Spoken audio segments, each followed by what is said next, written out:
Yes, everybody, we are back for another episode of High on Homegrown. I'm going to change the intro up a little bit, I think, for 2025, so we don't have to mention that C word so soon.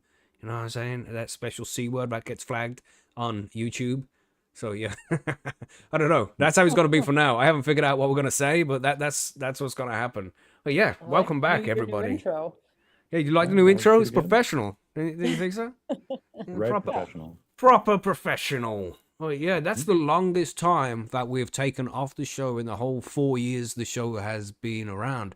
Because there's been like 2 weeks, 2 weeks with no episodes. weeks? You know, because we have the cannabis news goes out on Monday and the grow guys on Friday with an interview on the Wednesday. It's been nothing for 2 weeks.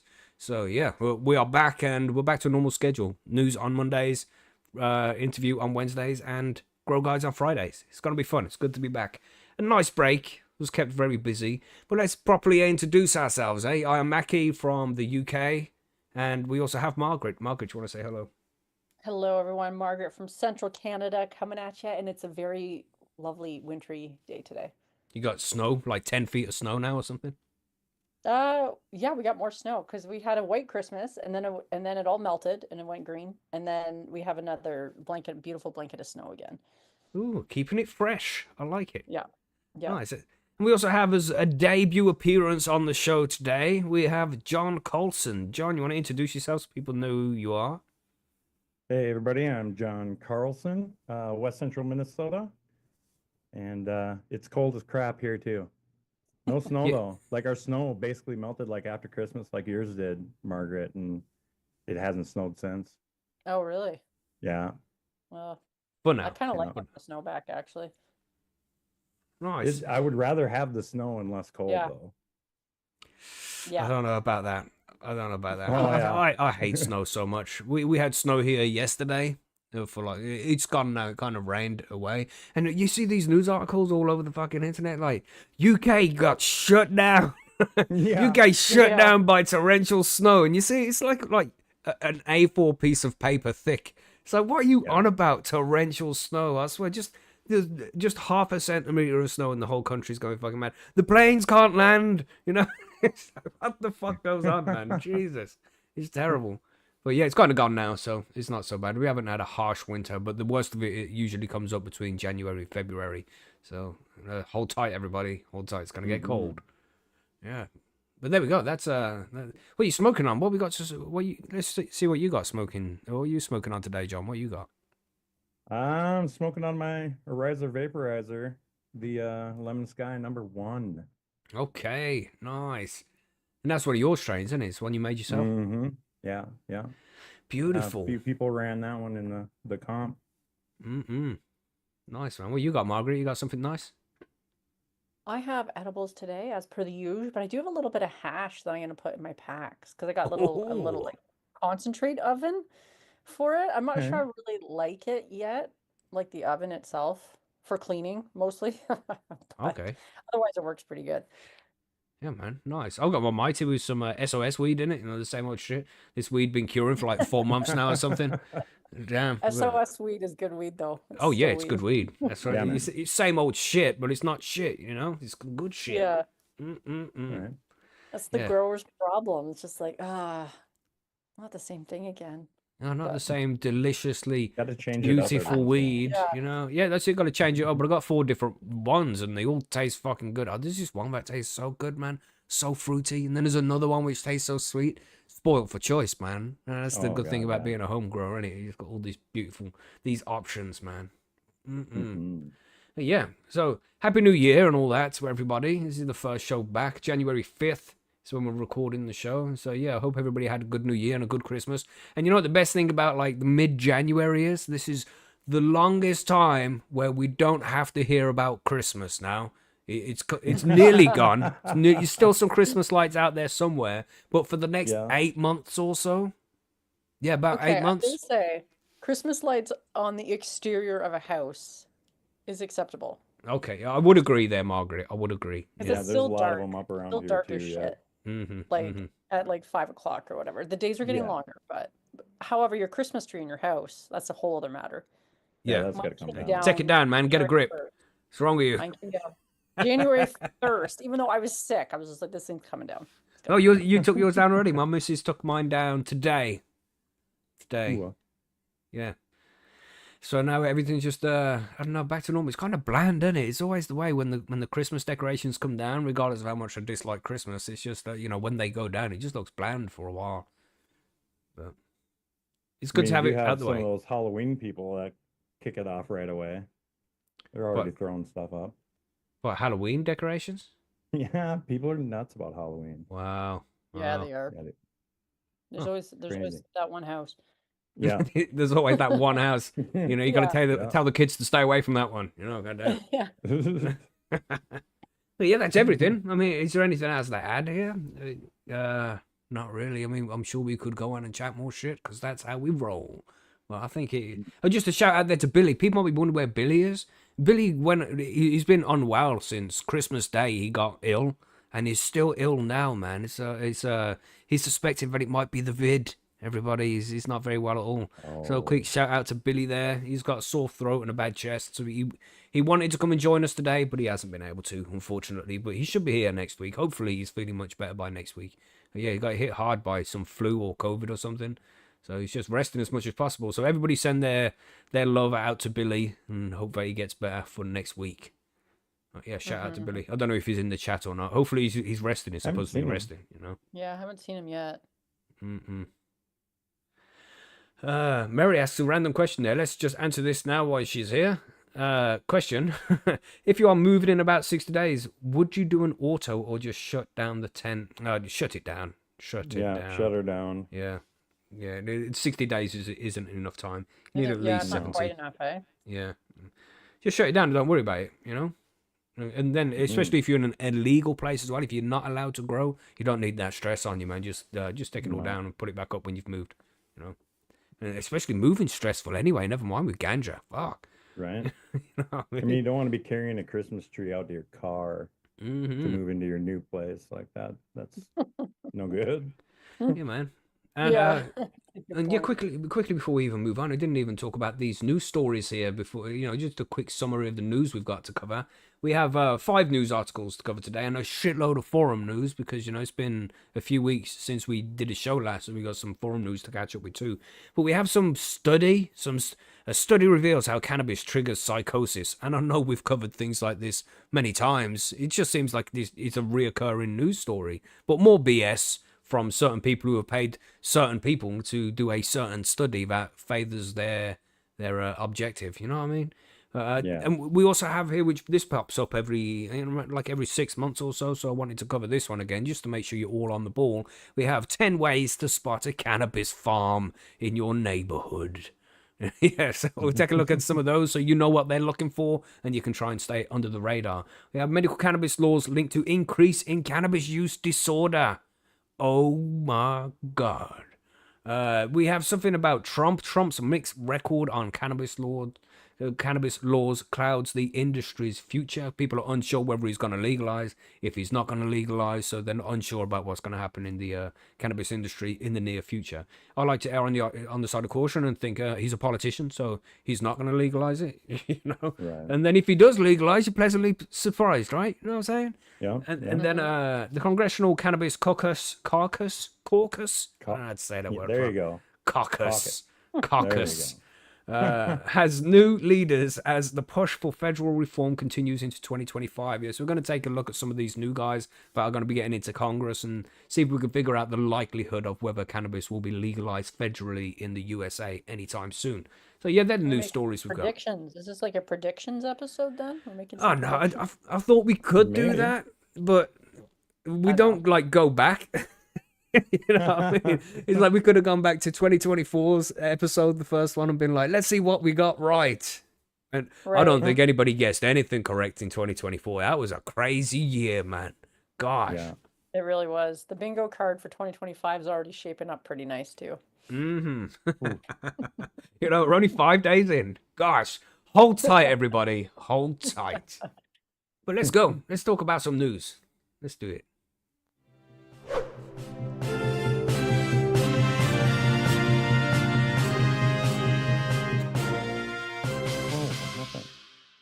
Oh, sorry, John, because you don't know, we Yeah. sit quietly for 10 seconds while the music plays in the background. He's just The sitting there like, transitional music, hit That's that dead air nice. on our end. It's like this is yeah. incorrect. It's like, this isn't Right. professional. This isn't Yeah, Macky's this is not usual the way it's supposed standard to of be. professionalism. That's right. Well, see, like for me, it started spinning like it was like you dropped, and I was like, oh no. Oh, right. So something else happened in the background. Oh, gosh. Yeah. Scary. Scary. You know, right, before we move on to the main news stories, I wanted to get to a particular piece of forum news, and I know we usually do the forum news at the end of the show, but there's just one piece I wanted to bring forward so I could mention it now and then repeat it again later on, just so everybody is aware of what is going on, right? Because then I don't have to repeat it all the time. I'm sure we're going to have to repeat it in more episodes down the road because people will ask. But I just want to make sure as many people as possible know about this. But Monkey Do has decided to leave the podcast and the forum permanently, everybody. Okay, so I just want to make sure you all know about that. This is his decision. He's not having a good time anymore, so he's decided to step aside and pursue other interests. So unfortunately, he won't be joining us on the podcast in the future, and he won't be back over at the forum on percysgrowroom.com either. But that's just the way it goes sometimes. The show will continue to evolve as we do, and yeah, we'll just keep pushing forward. So Yeah, now, I'm gonna miss him, but I wish him well. that's right, Yeah, indeed. Sure. Yeah. So good luck to him. But let's move on to the ordinary news, and then we'll bring that up again later on, okay? Just so we can all be reminded, and then we won't have to talk about it so much, I don't think. Because I don't like losing panel members and stuff from the show. You know, me and Monkey, we worked together for a long time, and it's sad to see him go. But, you know, it's just the way the show evolves sometimes, man. Yeah, things nothing you change. can do. People's lives change. Who knows That's what he's right, doing? yeah. Right. Yeah. Things change. Nothing That's stays just the the way same it forever. is. Yep. Right, so we're going to talk about what was the first news article that we had up there? Can't remember. I'm clicking on all these your different screens study. now. Yeah, and then I just had the blue circle spin around then as well, John. Scary, Oh, scary. my Gosh. Oh my god, is it going to be a tense episode? Oh my god. Right. So we have study reveals how cannabis triggers psychosis. I don't know whether you've all heard this before, but cannabis causes psychosis. Did you know? Have you heard this? No, I didn't know. God Please damn. share this new article with me. This mind-altering super skunk, it's out there, ruining Holy. people's minds. Cannabis appears to aggravate already decreasing nerve connectivity in young adults at risk of psychosis, a new study has found. The study, conducted at McGill University and published by JAMA Psychiatry, it's all in italic there, I don't know why I've done that, could pave the way for better psychosis treatments targeting symptoms missed by current medications. The study detected a marked decrease in nerve cell connections in the brain, known as synaptic density, among individuals at the risk of psychosis compared to a healthy control group. Cannabis addiction, okay, among these people only exacerbated this process, it found. Cannabis is a known risk factor for developing psychosis that can progress to schizophrenia, but this is the first time researchers have found brain-level changes in an at-risk population in real time. They looked real fucking hard to find this, you know? Cannabis appears to disrupt the brain's natural process of refining and pruning synapses, which is essential for healthy brain development. Study co-author Romina Mizrahi explained, not every cannabis user will develop psychosis, but for some the risks are high. Our research helps clarify why. Researchers used advanced brain scanning technology to study about 50 participants aged 16 to 30, including those with recent psychotic symptoms and those considered at high risk. So it already brings up red flags to me. It's like 50 people are already having issues. Let's give them loads of weed and then just say cannabis was the cause. Well, what the fuck are they even talking about here? You know what I mean? I mean, it doesn't even say anything about them specifically. Like, what are the other factors that could be involved with those 50 people? Yeah, that's it. It just seems as if it was not a double-blind study. I wouldn't think. You know, it's not the way it's supposed to be done. But maybe it was. I don't know. I wasn't there. Maybe I should have been. You know. Anyway, This study found that synaptic density reductions were present during the early stages of psychosis and its risk states and associated with negative symptoms. The researchers wrote, adding this dysfunction could lead to schizophrenia. The scans also reveal that lower synaptic density is associated with symptoms like social withdrawal and lack of motivation, which are considered hard to treat. And this is the thing, when you become a cannabis user, especially if you're in a place where consuming cannabis is still illegal, you're living in the Stone Age, like me, then of course you're going to have social withdrawal because you don't want to go smelling weed. You go smelling the weed, and people are like, oh, he's a degenerate cannabis user. So yeah, of course you're going to be socially withdrawn, and lack of motivation is because you enjoy weed and you're not allowed to express it. So it can, it can make you down. I think, you know what I mean? There's different reasons why people get socially withdrawn and have lack of motivation if they're consuming cannabis in a place where it's still illegal to do so. Anyway, current psychosis medications, researchers say, succeeded in targeting hallucinations but fail at curing these difficult to treat symptoms. Symptoms, I said, did you hear that? Symptoms. They don't address symptoms that make it difficult to manage social relationships, work, or school, study first author Belen Blasco said. In further studies, scientists hope to explore whether these observed brain changes can help predict psychosis development and potentially enable earlier intervention. By focusing on synaptic density, we may eventually develop therapies that enhance social function and quality of life for those affected, Mr. Blasco, a PhD candidate at McGill University, said. So, yeah, there's not much more to the article than that. And I don't know, man. I think they did mention here at the start of the news article how it can depend on the person. But they didn't give what kind of percentage. You know what I mean? It's like, what is it, 5% of the people who smoke, 10%, 50%? That would be pretty useful 1%? number to know, like how many people are at risk of psychosis to begin with. Well, if they're studying 50 people and got some kind of result from that, I mean, it's going to be an interval of fives, isn't it? Well, no, it's 2%. If there's 50 people, then each person is going to be 2%. So, I don't know. It just doesn't seem like this study was done properly.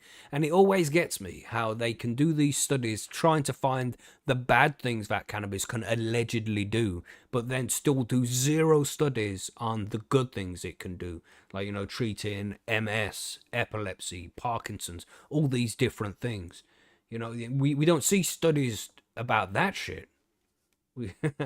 Benny Ben in the chat says, cheers, Margaret, Macky, and other chap. Just again, this is John Colson, everybody. First time on the show. First time on the show. Chap. That's right, the other chap. The other chap. Listen, I'm from the US. I don't know if I'm a chap. Yeah, that's right. That's right. That's reserved for us English folk. Yeah. But yeah, it just bothers me about, they're always happy to do these studies when they're trying to find the negative impacts of what cannabis could have. But then there's so many good things that cannabis can do, but they don't seem to be bothered in doing any studies for that, and that's frustrating. What do you think about this, John? What's your thoughts on this article?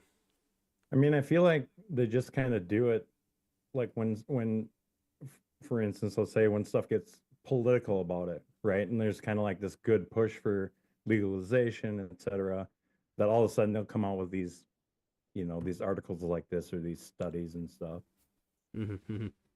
just to downplay it, right? Yeah, it's just more BS, isn't it? What do you think, Margaret? Yeah. What's your take on this one? Well, maybe I'll play devil's advocate a little bit, because at the end they do say that this research could lead to strategies that can enhance social function, quality of life for those affected, which doesn't necessarily mean that they have to stop using cannabis. And it should be noted that McGill is a Canadian university as well. Okay. So have federal legalization here. So it's kind of interesting that they're, not necessarily saying psychosis is the be all, like the end for a cannabis user necessarily, but I don't know. Studying the brain is complex. So these are really complex things that they're looking at, and it just also shows how little we actually know about a lot of cannabis. Things are happening with cannabis because it was prohibited for 100 years. They couldn't do research like this. And this is it, if cannabis does cause psychosis, and this is legit, we do want to know. We want to make sure that everybody is well informed when they're using cannabis, so they can avoid certain risks like this. If people are more susceptible to get psychosis when using cannabis, then of course they should know about that. So these studies should be done. I'm not saying that they shouldn't be, but they should also put an equal amount of effort into figuring out what the good things cannabis does as well, you know? Mm-hmm. Does that make sense? Yeah. Yeah. So yeah, there we go again, everybody. Cannabis causes psychosis, as they say. God damn, this mind-altering super skunk. It's everywhere. It's everywhere. Oh. You know, I'm not that crazy. I smoked a lot of weed in my time. I feel like I'm even more crazy now than I used to be, and I smoke less weed than ever now. You know what I'm saying? Anyway, interesting one. Interesting one. Let's see what happens from here, and of course we'll bring up another psychosis story in about a month when they tell us what else. You know, cannabis turns people into bloodthirsty cannibals. That's going to be the next one. Well, we haven't had that story yet. It'll be there soon. Don't worry. It'll be there soon. Right. God damn. That'd be a good one. Anyway, what's Trump saying then? What's going on with Trump here then, John? All right. So Trump's mixed record on cannabis laws cloud the industry's future. I'm gonna assume this is gonna put us back to his initial election. As the calendar flips to 2025 and President-elect Donald Trump prepares to take back the Oval Office, the cannabis industry is wondering whether it'll be high times ahead or whether the new administration will weed out some of the bigger plans. I'm gonna assume they See the puns there? Wow. Yeah. Rich with puns. Yeah, skilled writing there. Well done to that person. Earlier this year, the Biden administration took steps to reclassify cannabis, which would not only lessen the criminal penalties for its use and possession, but also allow the Food and Drug Administration to approve various other cannabis products such as hemp and CBD. However, the Drug Enforcement Administration's slow progress on the rule means the Trump administration will now have the final say. We put out a statement that we can live with the marijuana, Trump told podcaster Lex Fridman in September. Lex Friedman, good podcast, everybody. Check it out. Friedman, sorry. Spelled it wrong. Yeah, that's right. I was They gonna did. say Yeah. that doesn't look right. Not so much skilled writing all of a sudden. Ah. Yeah, Yeah, you're worried too much fired. about puns. It's got to be the certain age. Got to be a certain age to buy it. I hate this statement. I heard this before, but it's got to be done in a very concerted, lawful way. Like, I don't like how they write that out. It just makes it sound stupid. Like, I think that's how Trump said it, though.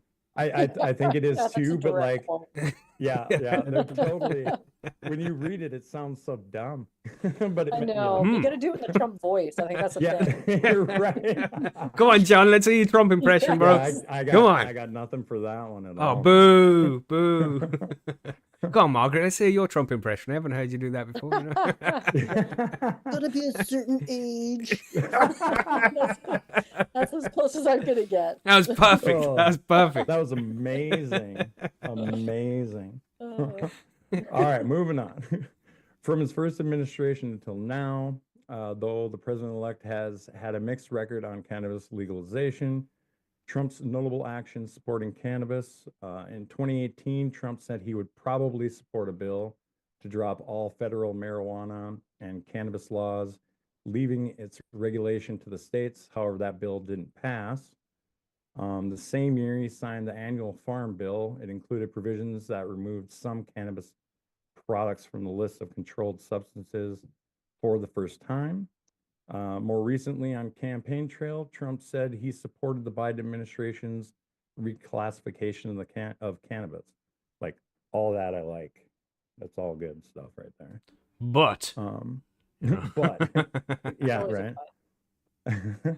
pun. Trump's notable actions restricting cannabis in 2018, the Trump administration reversed the policy made under President Barack Obama. The policy instructed federal prosecutors not to prosecute marijuana cases in states that legalize marijuana. That's kind of odd, right? Like, Mm-hmm. his 2021 budget proposal removed a rule that had protected state medical marijuana laws from Justice Department interference. A second Trump administration may be more open to cannabis legalization as voter attitudes are changing. I believe that's how you say that one.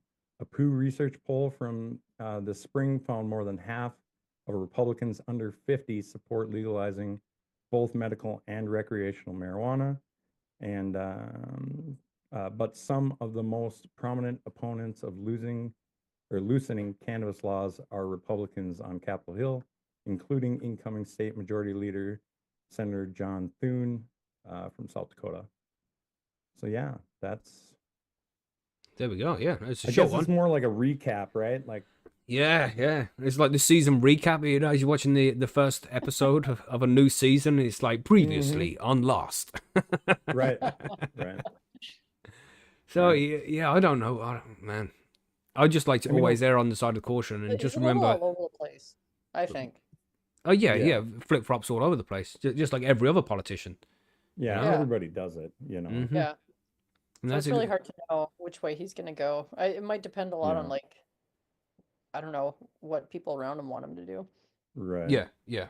I think mean, that's he the does case as seem to well. be more push it down to the states type of person than. Well, that's what he did with that whole Roe v. Wade thing that caused a lot of Yeah. controversy. And it's not like he did it; Supreme Court did it, but you know, it was initiated Right. through him, but it was passed down to the state. I think that's Yeah. that seems to be the way he goes with most of this. So if he made it legal federally and just left it up to the state, I think that would be possibly the best way to go. But is he even going to do that? We don't know, man. You never know what I mean, these that's- guys are going to do. I mean, if you think about it, that's kind of how it is right now. Even though it's not federally Mhm. legal, it's still up to the states regardless. Yeah. But then he talks about bills where he, like, even though it's up to the states in some places, what was that stuff you were talking about in the Yeah, middle? the Like that the Department of Justice could still interfere with cannabis Mm. laws. right. Yeah, the reverse policy for the so you reverse the policy that I believe stopped the federal prosecutors from prosecuting Right, cases that's what it was. where it was legal. Yeah.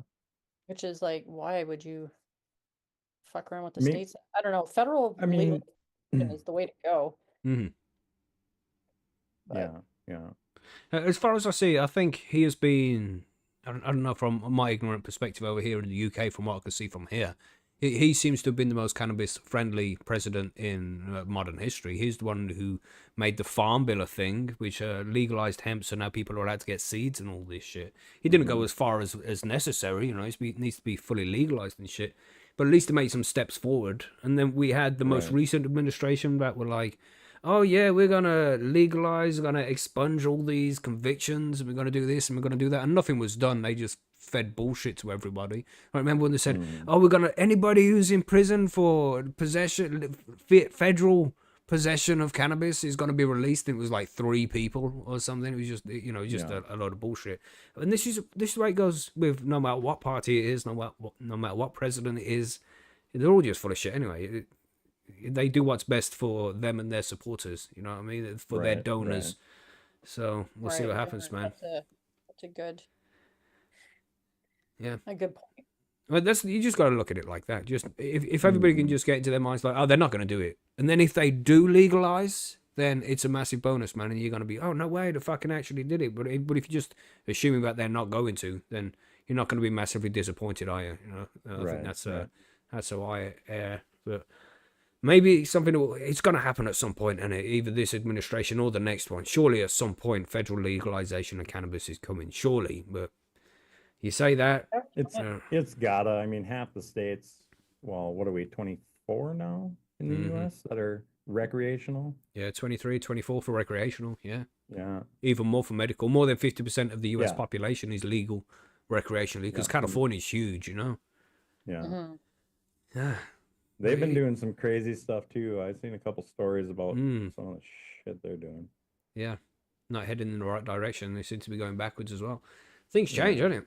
It's just Mhm. you just have to watch and see what they do, man. We don't really have any control over it. We just have to hope that they do the right thing. And like Adam in the chat over there says, he's got to see what BlackRock wants, and then Yeah, they'll do whatever BlackRock, Vanguard, Right. State Street. They're the guys who are in charge.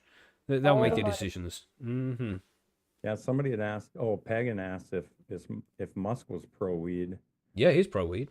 Yeah. You remember that controversy where he smoked weed on the Joe Rogan podcast Joe that Rogan, one time?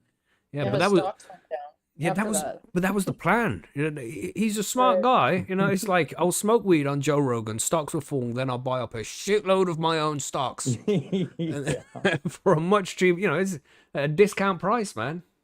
He knows That's why what he's a doing. genius. Yeah, and that's why he's so fucking rich. But yeah, if Elon Musk is in charge, like some people like to assume, that because he's people are saying that it's this President Elon Musk. President-elect Musk. Yeah, President. Yeah, President-elect and Musk. you're completely forgetting the fact that George Soros has been in control of the whole fucking political system of the United States for about 50 fucking years now. But let's not get into Yeah. that discussion. The whole government's owned by billionaires. They just don't like Elon Musk because he's not their billionaire. But anyway, Mhm. that's just my Well, he was perspective on though, it. right? Like He was until like That's what- 2016. Mm-hmm. Yeah. Yeah, tell Elon to go inhale. If you watch that clip when he's on Joe Rogan podcast smoking weed, he didn't inhale. Okay, now. But anyway, yeah, 50 years. You know what I'm saying, Pagan? 50 years, bro. It's more like 70, isn't it? And he got the Congressional Medal of Freedom this week. Congratulations, George Soros. However you There's a pronounce lot your that went fucking out. name. That's Congratulations. crazy. You know what I mean? Denzel Washington got one. Congrats. Hillary got one. Yeah. So it seems like everybody can get one now for the right fee. Anyway, that's a different discussion altogether.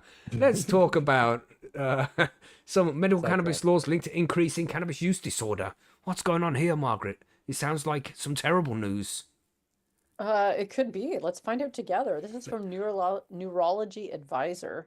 Nice. Let me see if my screen would stop moving. Medical cannabis laws, MCLs, are associated with increased cannabis use disorder, CUD, and cannabis poisoning, while recreational cannabis laws, RCLs, are associated with increased cannabis poisoning, according to a study published online December 23rd in JAMA Psychiatry. That was the same a lot name of that popped up in that first news article, Yeah, isn't it? it is. That's the same I guy, think it's Jammer. the Journal of the American Medical Association. Okay. Psychiatry. Oh yeah. I don't know. They just threw in 4 acronyms in that first paragraph, so Whoa.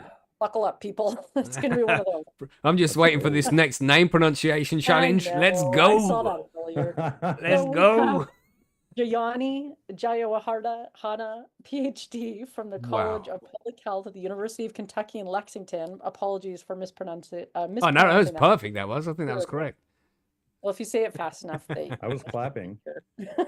hear how badly that is done. But they are a PhD, so they know a thing or two about this stuff, I'm assuming. And their colleagues examined the association between state-level cannabis laws and CUD and cannabis poisonings. And if we call CUD is cannabis use disorder, in a longitudinal study involving adults aged 18 to 64 years of age, state-level cannabis use disorder and cannabis poisoning diagnoses from January 2011 to December 2021 were examined across all 50 states and the District of Columbia before and after implementation of MCLs and RCLs, which are medical and recreational cannabis laws.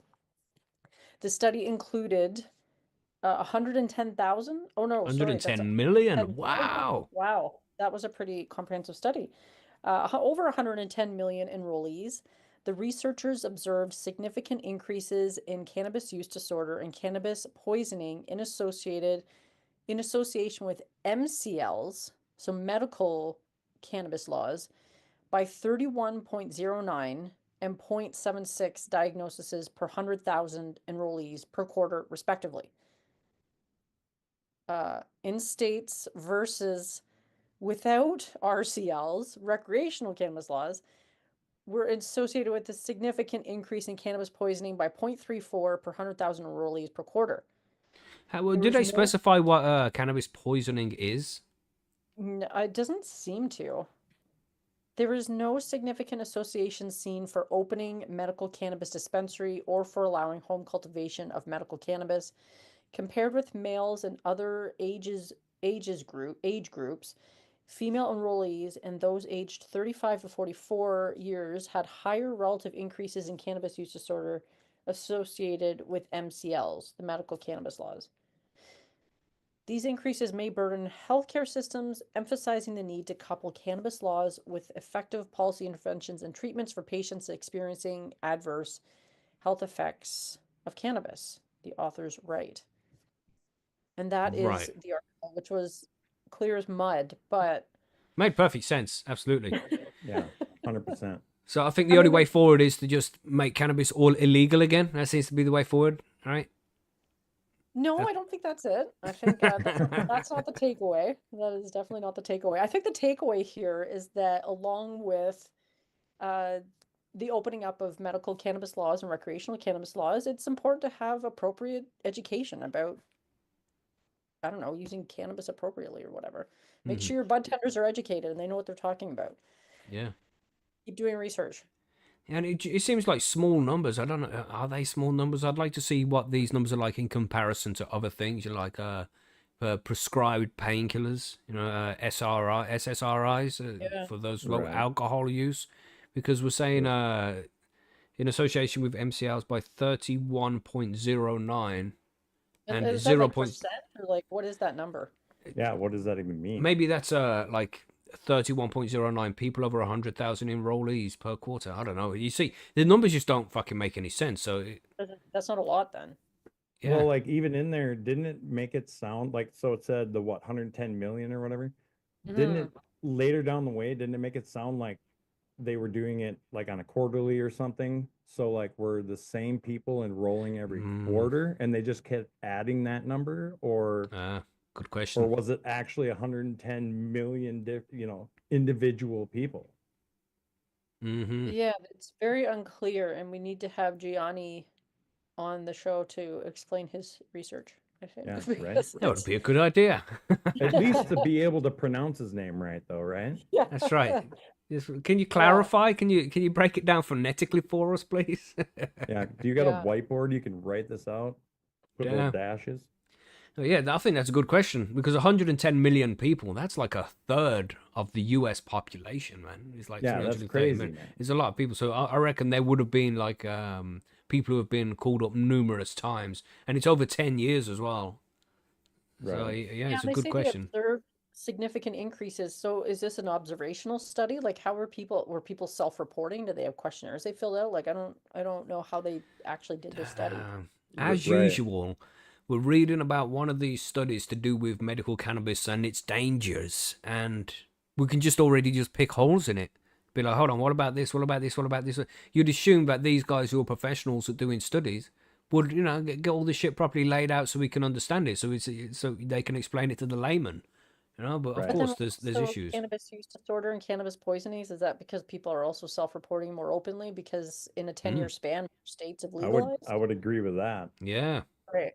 So that could You know. be a factor as well, because it also said that medical cannabis dispensaries or home cultivation didn't have an association with the poisonings or cannabis use disorder. So home grow, it should just all home grow. Yeah, we should definitely all just home grow. Yeah. You know, and another thing there with the whole cannabis poisoning thing, and I think Turbo said in the chat there, like, yeah, but did you die? You know, Yeah. Yeah. Right. and it's Yeah, a 'cause valid that's point. You also- know, Did you go Yeah. to sleep? Should have been the question. Right. Mhm. Yeah, there's Yeah. the whole cannabis poisoning thing. I don't like the terminology they're using there. You know, Yeah, because that doesn't really, like, what does that mean? yeah. You are right. Like, is that somebody overdosing on edibles? Is that somebody like greening out? Mm-hmm.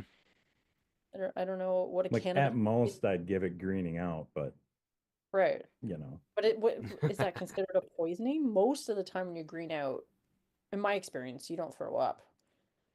Whereas if you alcohol poisoning, we all know what that looks like. Yeah. That causes a lot of throwing up. That's like that right. will kill you. Yeah, Yeah, not actually And kill could you. kill you. Yeah. Yeah. Yeah. Like a cannabis poisoning is a very different thing. I would be curious to see how they define that. This article has more Interesting. questions and answers. So, Yeah. You know, let us know Like, what who do we you gotta all think in talk the to chat get as the well. right You know, answers? in the chat, in the comments, can you break some of this down for us and help us understand what the fuck these people are talking about?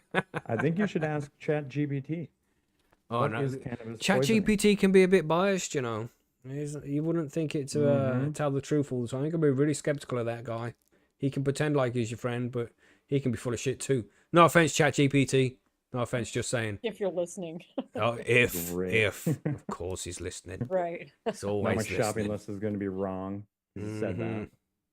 Yeah, who's that in the chat there? I can't see the fucking thing because it's in blue. It says, alcohol poisoning equals death. Cannabis poisoning equals deep sleep. Yeah, Correct. that's right. That's Well, green death is fingers. also a deep sleep too. You know, it's just when you don't wake up from. Maybe you just exit into the simulation. Anyway, yeah, interesting article there, and lots of potential errors that need to be picked out and broken down so it actually tells the truth rather than pushing a bullshit agenda. You know what I'm saying? Right. Yeah. But let's go on to the next one. Let's go on to the next one here. We got a public service announcement. Let's just say that where we got 10 ways to spot a cannabis farm being grown. And not one of those legal cannabis farms with the big greenhouses under the lights because they've paid the necessary fee to the necessary people and they are allowed to grow their cannabis. We're talking about you out there, ordinary people who haven't paid the fee to the right people, you know? So let's take a look at this. So then you can pay attention to what they're looking for and then you know to be cautious, not to be expressing any of these red flags. So this is from the BBC. Grab your salt. You know how it goes, everybody. Big, hefty pinch there.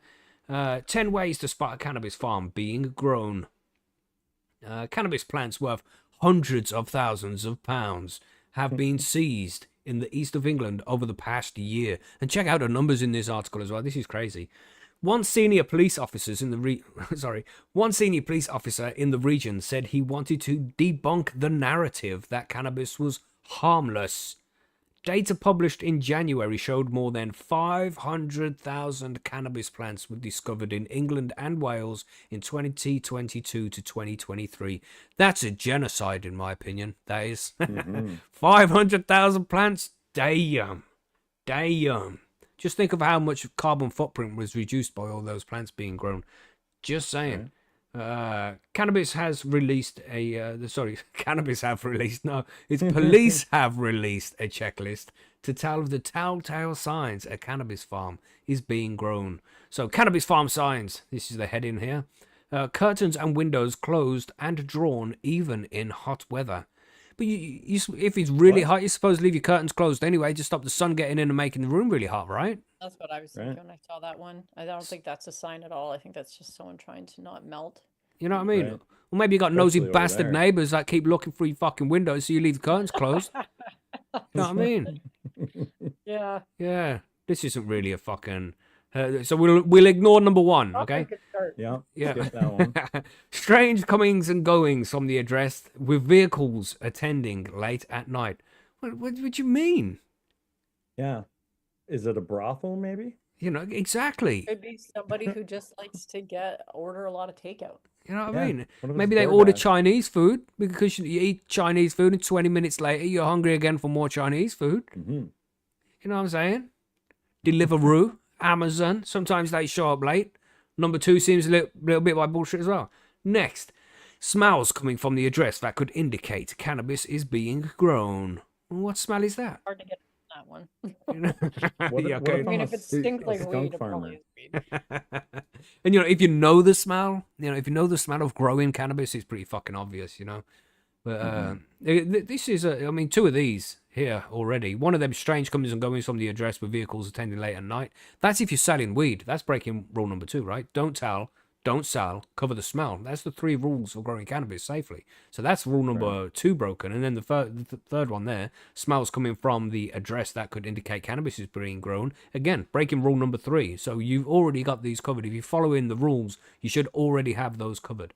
Next one, we've got light coming from roof spaces or leaking through the building in odd places.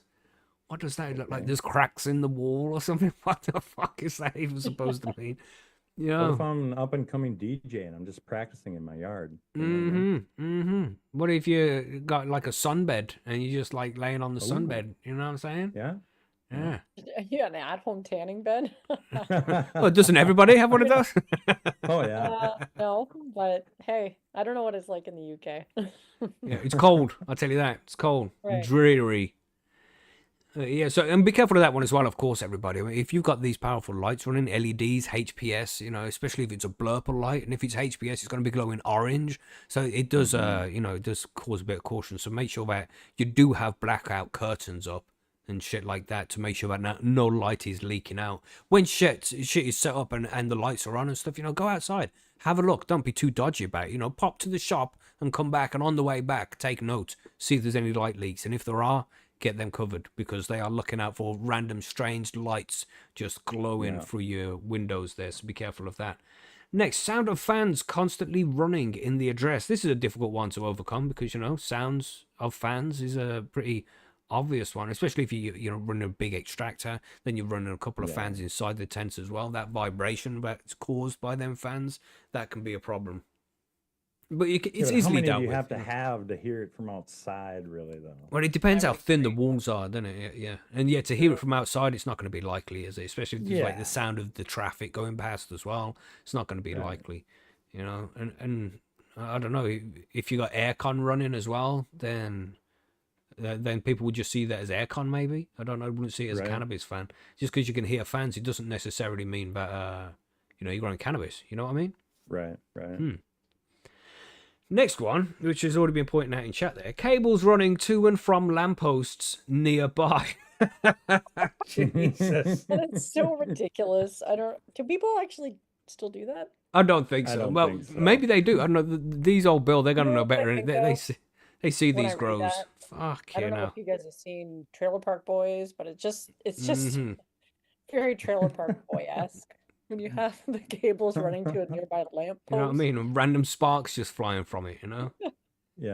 Yeah. So make sure there's no cables running from the lights outside your house into your house, everybody, because that's what they're looking for as well. Yeah, that's important. Look at this one. Rubbish bags full of garden-related waste. Oh, no. What Yeah, do you what's mean, that you about? compost that stuff. Yeah, that's right. Put that in your composter. Make sure that's getting used properly. But man, here in the UK, I don't know if you guys are aware because you're not in the UK, but there's constant like bin men strikes where they don't want to come out and collect the bins. You get the bin for the rubbish from a household, you get a bin for recycling, and you get a bin for garden waste as well. And they never collect these fucking things. So bags of garden waste just laying around isn't really a dodgy thing unless it's in the wintertime, I suppose, because nobody's got piles of grass to get rid of when it's fucking December, January. You know what I mean? Right. Yeah, and obviously just don't leave piles of fucking leaf just laying around outside front of your house. That's crazy talk, you know? That is a sign. Yeah. Yeah. Next up, we got occupants and visitors rarely seen except at odd hours of the day. Maybe people work nights, motherfucker. You know what I mean? Gosh. That's my neighborhood. Seriously. Yeah. And condensation on the windows, again, could be brothel, you know? Yeah, could be a brothel. Oh, lots of heavy breathing, you know? Doesn't Maybe you necessarily just mean need to cannabis grow. upgrade your windows. What if you're running a hot yoga shop? Yeah. Yeah, condensation is one though. That it definitely is an issue, but that can happen with or without a cannabis grow going on. You know, just you know, it's like when you boil a big pot of potatoes and all that steam is escaping around the house, and it's cold outside, so then that moisture is hitting the window and condensating. It just means that you cook a lot of potatoes, man. It doesn't necessarily mean there's a cannabis grow out there. But bear that in mind as well. Imagine getting a knock on the door while you're cooking. Oh, we've seen all the condensation on your windows. Oh my God. You know what I mean? And Holy. so we assume it's a cannabis grow. Oh, Yeah. God damn. Because I read an article on the BBC. I'm informed now. You know, it's the best way to be informed is to read articles from the BBC. Then we have here large amounts of fertilizer taken to the address at odd times. I would say large amount of fertilizer being taken to the address at any time is a little bit fucking shady, you know? Yeah, But Yeah, I mean, if it's between certain hours, it's okay. You know what I mean? Yeah. It's like at odd times. What does that even mean? What is an odd time? I don't Early know. morning, late night. I mean, You know what I mean? There's people skulking around with bags of fucking fertilizer on their back. It's just turning dark, you know. They got that stripy jumper on, you know, the red and black one with a little mask on, and a black beret, you know, looking like a mime, sneaking in, robbery Bob style. You know the guy. God damn. So yeah, what a load of bollocks. You know. So this article carries on here. Richard Lewis, the National Police Chiefs Council National Lead on Drugs, said the rise in the number of cannabis farms could be down to the decline of many high streets, which he said created an opportunity for criminals. Commercial properties are attractive to organised crime groups for a whole host of reasons, said Mr. Lewis, who is Chief Police Constable of Dafydd Powys. That's a place. Large-scale shops have closed down, and therefore the footprint to produce cannabis on larger scale becomes available. And yeah, that's it. There's so many places closing down in the UK. I mean, we're going through a recession. They won't tell you that because, you know, they don't want you to know that. But yeah, we're clearly going in a recession. We're having all these huge companies being like, oh, we've gone bust or going into administration all the time. It's got a couple every week going into administration here in the UK, but they just don't tell you about that. You got all these buildings closing down. And yeah, people are just moving in there and putting on huge fucking cannabis grows. It's ridiculous. It's happening all the time. It's like whenever I search for news articles for the show, it'll just be, bust here. There's been 100 plants found here, 2,000 plants here. And it's just all the time. Like 90% of the articles are just about busts, you know? It's ridiculous, man. It's like, come on, there's clearly a demand for this. Why don't you properly legalize and regulate so you can make money off it rather than always having to pay for it with the taxpayers' money to fix these things? You know, they send the police around to bust up these grows and then fix up the places. It's ridiculous, man. What we got here? Large-scale shops have closed down, and therefore the footprint to produce cannabis on a larger scale becomes available. Police forces across the east of England have made a concerted effort in recent years to crack down on cannabis growing sites. Because, you know, the government have now got their friends who are growing cannabis legally. They don't want anybody getting in the way there and, you know, cutting into their profits. They can't have that. So they've got to send out their gang, aka the police force, the policy enforcers. They've got to go out there and make sure nobody's cutting into their bottom line, haven't they? That's right. And the taxpayer will foot the bill. I won't get into rant mode. Where were we? Between February and October, Suffolk and Norfolk police officers seized cannabis valued at over £8 million and made 160 arrests as part of Operation Orbit. What a shit name.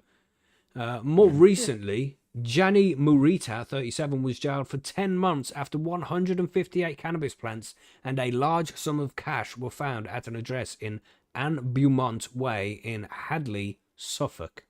Look at that money on the screen, yes. Serious crime connections. That's their small heading there. According to police, those responsible for growing and dealing Class A drugs are also often connected to other serious crimes, including sexual exploitation.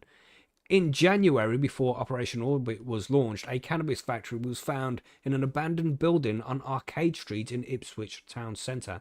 Up to 600 plants were seized from the derelict site behind the town hall and corn exchange that was formerly home to Distinction nightclub, and prior to that, Sound Academy. The 6 members of the drug gang behind it were jailed in July, having been arrested and then charged with cannabis cultivation. The arrests and seizures have been connected to an array of offences from Class A drug supply to industrial-scale cannabis farms and money laundering. Sergeant Dave Logan from the Ipswich-based South Sentinel team said, "We have been able to increase the amount of work we do, which has led to more arrests, drugs, and cash seizures, and more importantly, more individuals being remanded in prison. I am mindful we target all those responsible with this illicit trade because, you know, they don't want to cut into the bottom line of the government's friends. From the higher crime group, members who profit most and inflict the most suffering through violence and debt bondage." See, I said debt there? Debt. Now, why did I put that B there? It makes no sense. Anyway, to the on-the-street dealers and end users who selfishly drive on Suffolk's road whilst under the influence of drugs. Selfishly. Oh, no. Fucking dickheads, man.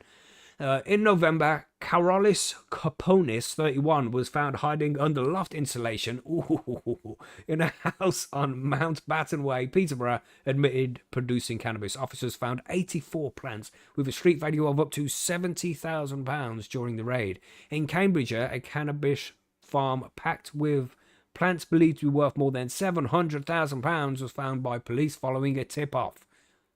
Maybe they had You know, dodgy people going there backwards and forwards with fertilizer and stuff.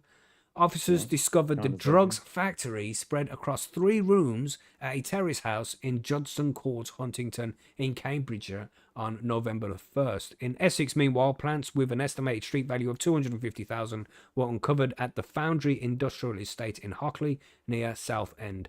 More than 250 plants and a similar number of seedlings were seized. Just wrap this up here. We've got blight on the area. In Bedfordshire, cannabis factories saw organised crime groups profit from an excess of 50 million a year, according to Bedfordshire Police. And this is just a reasonably small town in the UK. 328,000 cannabis plants and 66 kilograms of processed cannabis had been seized since the start of the financial year. Since January, there had been 42 arrests in relation to cultivation and production of cannabis, which resulted in 28 charges.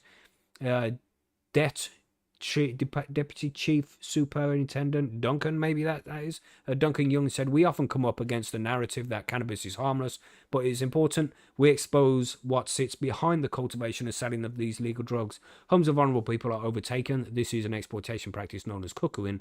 Young people are groomed and used to sell these drugs across Bedfordshire. This is county lines exploitation. These young people's education, home life, and future prospects are negatively impacted. This is harm, and this is caused by cannabis and other illegal drugs." Let me just cut in here. Nothing there is down to cannabis. Nothing is down to cannabis there. That is down to cannabis being illegal. So you're saying cannabis is harmful, but where has the cannabis been harmful there?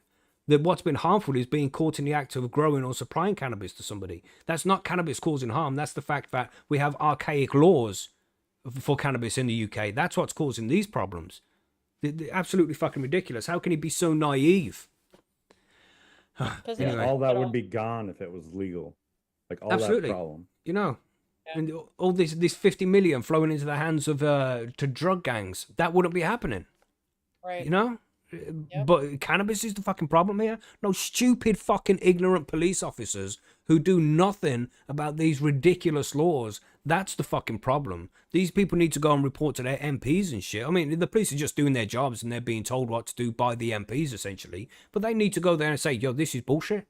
We can't keep doing this. It's a waste of resources. We've just taken down all of these people, but they've just been replaced by another bunch of people. People are coming in from Albania and all over the world, but majority Albania right now, coming into the UK to grow ridiculous amounts of cannabis. Because if they're caught with it, they can just fuck off back home. It's ridiculous, man. And the only thing that's going to fix it is proper legalization and regulation. And you can't tell me that they don't see it. Surely they see it. You know, and it's ridiculous. If they put the amount of work which they put into these cannabis farms as they do to these fucking rape gangs going around the country, then maybe we wouldn't have such a big problem. But they ignore that. They ignore actual serious crime with real victims so they can stop people from growing a harmless fucking herb. It's absolutely ridiculous, man. And it fucking enrages me, but I won't continue to rant. Let's just finish off this article. Sadly, it doesn't end there. Drugs are at the root of a huge percentage of antisocial behavior and violence we experience in our country. Yes, because it's illegal and they need to fucking defend their illegal products. I'm seeing it's got me ranty, isn't it? It's got my heckles up. You know what I'm saying? Each cannabis factory we shut down creates a lifeline for an exploited individual by reporting what you know, see and hear about drug activity in your area.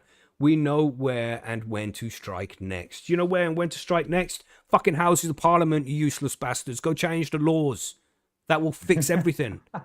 Simple as that. Yeah. Simple. Instead of kicking off all the doors in these fucking houses and these estates all around the country, you got to go down to London, you got to go to Westminster, you got to kick the doors off there and make sure that the laws get changed, and then these problems go away. Fixed. Some random stoner on a Sunday night on a live stream on the fucking internet can tell you that. And you can't figure it out? Shame on you. Shame. You know what I'm saying? Anyway, that'll do for now. I'm going to continue to rant. I'm not going to waste any more energy on this. Damn, we've still got one more news article to get to. Let's move on to the last one. What we got there, John? We got one more here. This one should be pretty quick. Coming from Marijuana Moment, the Congressional Cannabis Caucus has new leaders as the push for federal reform continues into 2025. The 2 Democratic leaders of the Congressional Cannabis Caucus are retiring at the end of the session this week, and new pro-legalization co-chairs have been named to replace them. Outgoing Cannabis Caucus co-chairs representatives Earl Blumenauer from Oregon and Barbara Lee from California will be handing the mantle over to Representatives Dina Titus from Nevada and Ilhan Omar from Minnesota to help advance marijuana reform in the next session. Dina Titus, it sounds like a problem with bad breath. Yeah, both names are no bueno. And while the departure of Blumenauer and Lee represents a loss for the cannabis movement they helped to build, with both members strongly advocating for both comprehensive and incremental reform proposals over their tenure on Capitol Hill, their replacements share strong pro-legalization records. Okay. I look forward to helping the federal government catch up to the states by advancing cannabis policy reforms in 2025, Titus told Marijuana Moment on Friday, which I agree with, right? Like we want that to happen. I've worked successfully on this issue for years and want to continue to improve access to banking services and regular tax treatment for cannabis businesses, allow veterans to use cannabis for medical purposes through the VA, and push the federal government to reform its outdated scheduling of marijuana as a dangerous drug, she said. These are practical, fair reforms that both parties in Congress can support. I think, I don't know, I like all of those things, especially for the VA. Like the VA is really tough, man. And I think that would help a lot of people. What's the VA? Veterans Association? Yeah, Veterans Administration. Okay. So like if you're a vet and you want some medical help, you can go to the VA and they can help you through that. Yeah. Let's see where we're at. Blumenauer separately told Marijuana Moment earlier this year that he doesn't intend to bow out of the reform effort altogether, even if he'll no longer be in Congress. Representatives Titus and Omar have been stalwart proponents of cannabis policy reform at home and in Congress, and would be welcome additions to the Cannabis Caucus. From my perspective, Morgan Fox, political director of NORML, told Marijuana Moment. I encourage like-minded lawmakers from either side of the aisle, especially those who are new to Congress, to join their colleagues in prioritizing this issue in an official capacity by joining the caucus as well. I like that statement because we need a younger generation to kind of get in there, you know. People, it seems that younger people are more for it, so I think that would help a lot. On the Republican side of the bipartisan caucus, Representatives Dave Joyce of Ohio and Brian Mast of Florida, they'll continue to serve in their current co-chair roles. It goes on to just talk about each of them, you know, Titus and Omar, what they've done and stuff. So he's looking hopeful, right? I mean, if you had to, given the news article there about Trump's mixed record and this one about the Congress people, what would you say as somebody in the States? What would you say the percentage likeliness of cannabis being legalized in the US over the next 4 years will be? I mean, I'm just going to shoot a 50-50, man. It's a good place to put it. Yeah, because I mean, they're not really changing out, like, for instance, they're not changing out a Democrat with a Republican, you know, to push it maybe less that it would happen. Yeah. If that makes sense, you know? It was So what I think people in it's kinda chat saying staying as the well. same. Sorry, because we just had a Jason in chat said 40%. Anybody out there in the USA or even in the UK or anywhere else, if you want to take a guess here, what do you think? You said 70-30, Billy the Kid. Which direction, bro? Yeah, no, which what way are percentage we is talking? going to be legalized? What's your percentage? What's your guess, everybody? Let us know what you think. 0% chance from Backpass. I like the pessimism. There we go. Twisted said 50% we can get medical. I think that'll come for everybody. It's so fucking shit, isn't it? Can you hear this rain that's going on here? Can you hear this in the background? No. Okay. No. A good suppression then, because it's fucking raining right now. Shit. God damn. Crazy. Look, man, you'd like to be, optimistic and be like, oh, yeah, fucking 80% for sure. Yeah, it's definitely got to happen. But, God, you just can't do it. We've been lied to so many times by these politicians over so many things, over minor things as well. So you just can't ever believe a word these fuckers say, can you? just got to wait and see what happens, man. Yeah. I like what Savan said there. What's Savon saying? All In racing chat. taxis. Yeah. Yeah, or rant and get arrested. You know what I'm saying? This is the UK. Now, I'm going to have to calm down my perspectives because nowadays you will get arrested for the things you think. Yeah. So let's see what happens, man. All we can do is remain hopeful and see what happens in the near future. And of course, we'll keep you informed of all the news articles as things happen. We will keep you informed on the shows every week. You know what I'm saying? So we have some forum news. Let's quickly get these forum news things done out of the way. As I mentioned earlier, everybody, just to repeat again, that Monkey has decided to leave the podcast and the forum indefinitely. He won't be back anymore. That's a decision he has made for himself. So I just want to make sure that you all know about that. And I'm sure people are going to miss me saying that and ask again in the future. But, you know, that is the position that we're in right now. So that's just the way it is. I just thought I'd keep you all informed of that.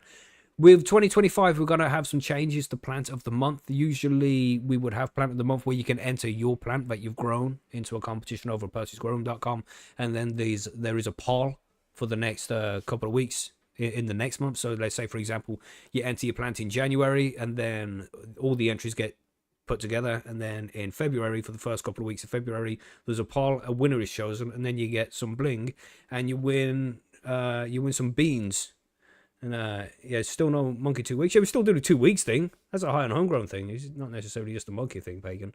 But yeah, so now with Plant of the Month, we're going to use the first 3 weeks of the month. So the first 3 weeks of January where you can enter your plant, and then there'll be 1 week of voting on the poll. So the whole competition is going to be put into 1 month. And everybody who enters Plant of the Month with a valid entry, of course, will get entry into a free giveaway where you can win some beans for just entering Plant of the Month as well. So it's going to be cool. If you got a plant you want to enter into Plant of the Month, get over there and yeah, get it entered. And just by entering, you get put into a prize draw to win some beans. You know what I'm saying? Member of the Month Hall of Fame. Every month we decide which member has made the biggest impact around the forum, you know, who's been most friendly and all of that stuff, you know, who's been interacting with all the posts, who's been most informative. You know, stuff like that. Member of the month, pretty much, you know, like employee of the month, but member of the month instead. We've got the Hall of Fame now, where we compiled all the list of everybody who has had member of the month throughout all the years over at Percy's, and we've put them in the member of the Hall of Fame. So when you become member of the month, you'll be added to the Hall of Fame as well. So members in the future can see who won it and when. So it's a nice Hall of Fame as well. You should check that out. We just a few more left here as well, everybody. We got an epic strain catalog over on Percy's. We made a new section called the Full Grow Diaries section, where we're really strict about the criteria to get into it. It has to be started from seed or cutting, and then updated weekly with loads of updates to make sure that the grow is followed all the way through, and then it finished with the harvest and a smoke report on the end as well. So if there is diaries that that in depth, they get put into the Full Grow Diary section, and we have a list of all of the strains and all of the grows that are in the Full Grow Diary section, so you can see which breeder they're from, what strain it is, and you can go and check out those specific diaries from those specific breeders. A real nice section, so if you want to check that out, check out the strain catalogue over on Percy, so you can get a rundown of what strains have been grown, how to grow it, in what medium. Then that's a nice thread to go and check out. So check that out. We have a conspiracy special episode, everybody. The conspiracy theory episode is back. And we're going to have Brian from the Brian and Marco show from Rubber Ducky Isopods. We have Connor from Canaman TV and Ben Bolin from Stuff They Don't Want You to Know podcast. They will all be coming to join us.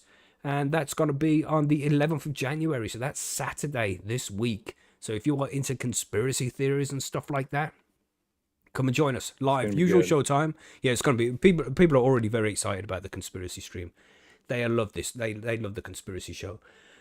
Next, two more news articles left. 2 more forum newsies left, everybody. We're nearly there. Oh, no, 3. Okay, 3. Okay, we did the conspiracy theory one. We got the Ariza Solo 3, which was given away over Christmas from Ariza. Could you have guessed that? The Ariza Solo 3, which is an epic vaporizer, dry herb vaporizer for vaping your cannabis. We have a winner. We ready? Drum roll. Insert drum roll. Post editing. There we go. Adam Baum. Adam Baum, congratulations to you, good sir. I see you out in the chat. Well, it wasn't necessarily you. It was Adam Check who was one. So that's probably your missus, all right, mate? So it's not you. Your missus one. Yes. Just making sure she knows that. I hope she's listening. Congratulations, check.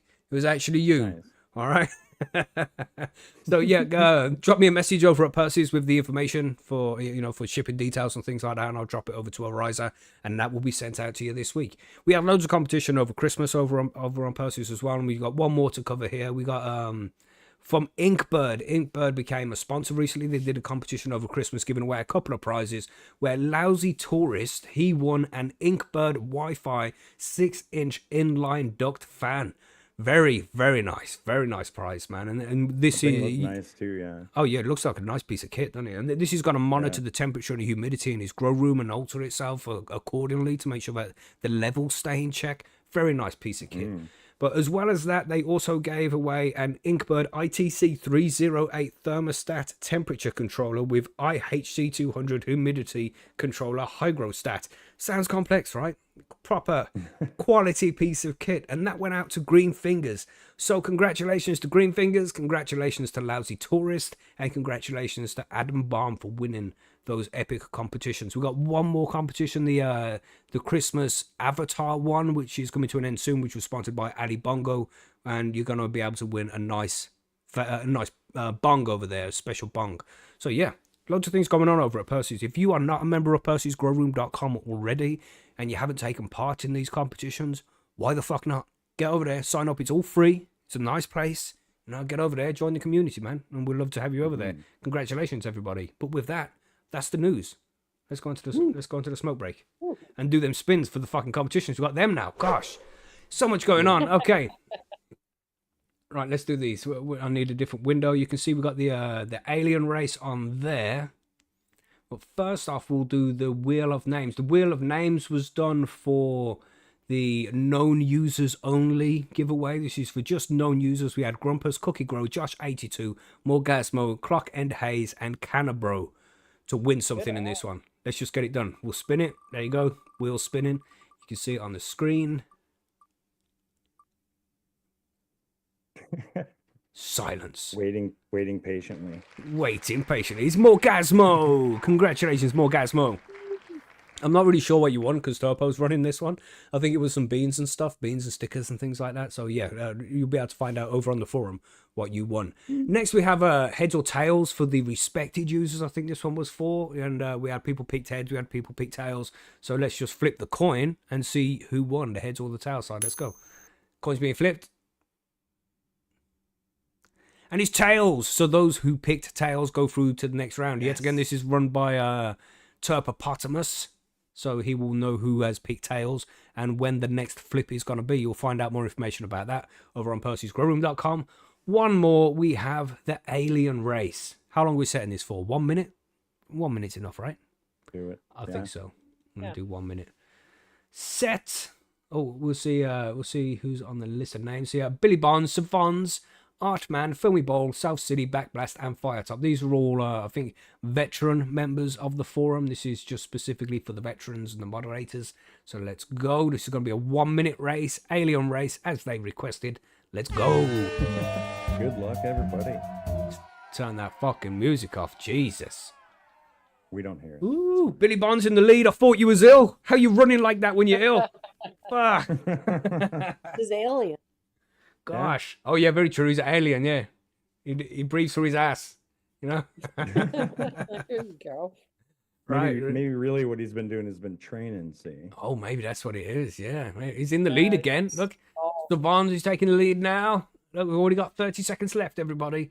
Look at all these competitions that we've had over on Percy's. We've done like fucking 6 in a row here now. Damn. 20 seconds left. 20 seconds. Who's going to be the winner? Who's going to be the winner here? Let me have a look. 15. 13. Who's in the lead right now? Billy's still in the lead. Gosh. 8 seconds. 7. 6. 5. 4. 3. Who's this backblast coming out of nowhere? The sneaky bastard. Look at him go. Pow! Pow! Out of nowhere, Backblast wins. I finished. There we go. There we go. That's everything. Now we can fucking chill for 5 minutes. You know what I'm saying? Gosh. I love these races. They're great. Yeah, these random races. They are fun. They are fun. I do like to see them. Congratulations, Backlash. Yes, congrats, Backlash. Yes, very good. So, man, Backblast, the people who've picked Tails, and Morgasmo, Lousy Tourist, Green Fingers, Adam Bomb. Yeah, lots of prizes being given away there. Very good, very good. Congratulations to everybody. Yeah. So it's a quick smoke break. Everybody smoke. I'm going to fire up this fucking mighty here.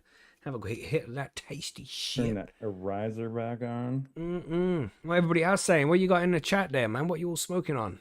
Mrs. Bomb, there she is. Mrs. Adam Bomb's in the chat there.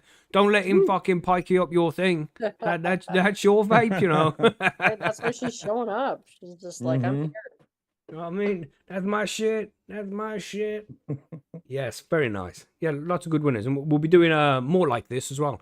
Make sure you're over on Percy'sGrowroom.com if you want to take part in these competitions, everybody. We're doing lots and lots of giveaways, lots of stuff going on over at Percy's. So make sure you signed up. It's all free. You know, it's all free. Just get over there. Sign up. Become a member. If you're not already. I know loads of people are already members over on Percy's. And the Discord as well. We should do more comps over on the Discord, I think. We don't do enough over there. But speaking of the Discord, I've been whooping everybody's ass at Letter League, everybody. Just saying. They've got a whole group of them. They're trying to work together to take me down now. Jesus. That's how I see it anyway, John. That's how I see it. It's how it goes, man. But one day I'm going to come from the back.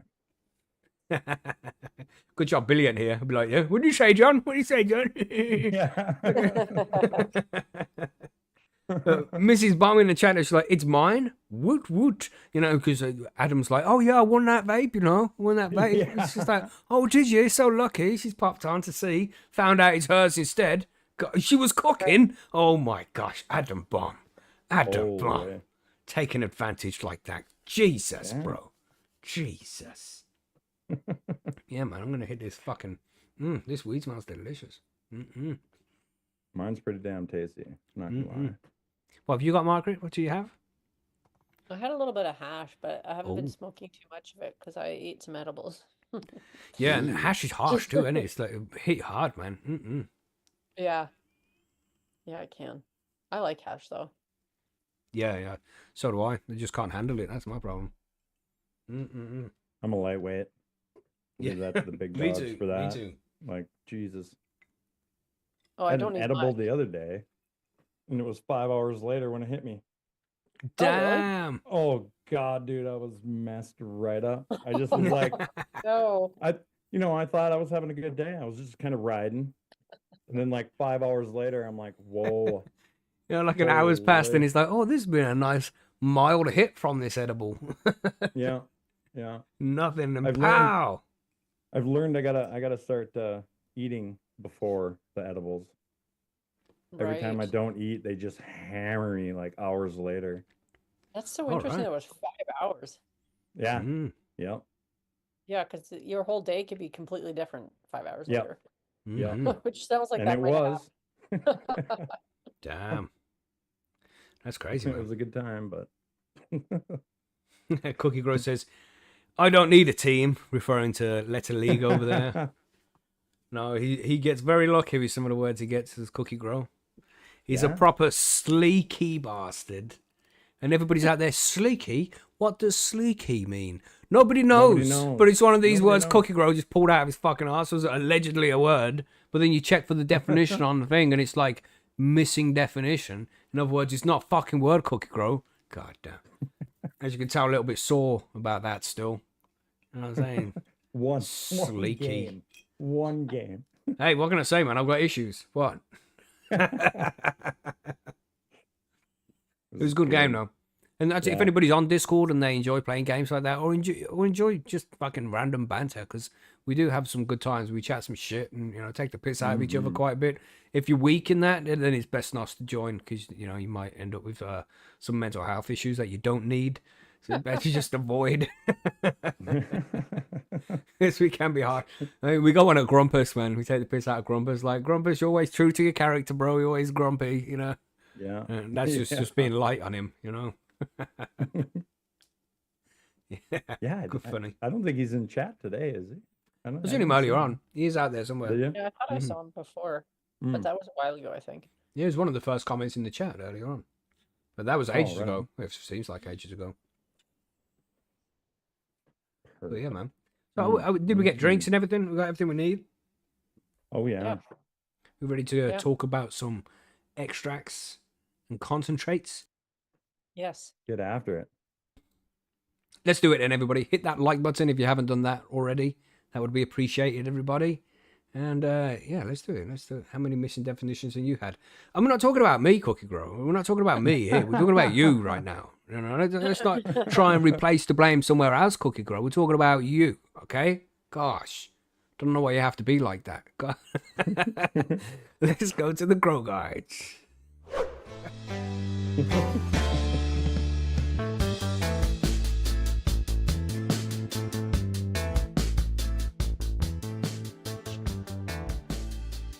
So on the last Grow Guides episode, we spoke about hashish and how to make hash and things like that. And, you know, hash is just one of those many things that you can make from your cannabis harvest. There's lots of different types of extracts, lots of different types of concentrates.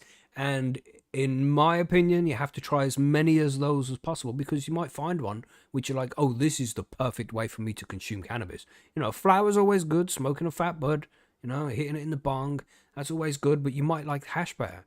You might like the rosin better. You might like the hash rosin better, you know, or the BHO or RSO. There's so many different ways, and we're going to cover a few of these different extracts and concentrates in this episode of Grow Guides. Yeah, we won't cover go into too much detail about how to make each one, because we'd prefer that you went out there and did some proper research into making some of these, especially the ones that take solvents and you know, BHO, some butane and things like that, because you really got to put the research in to ensure your safety when you're making extracts like that.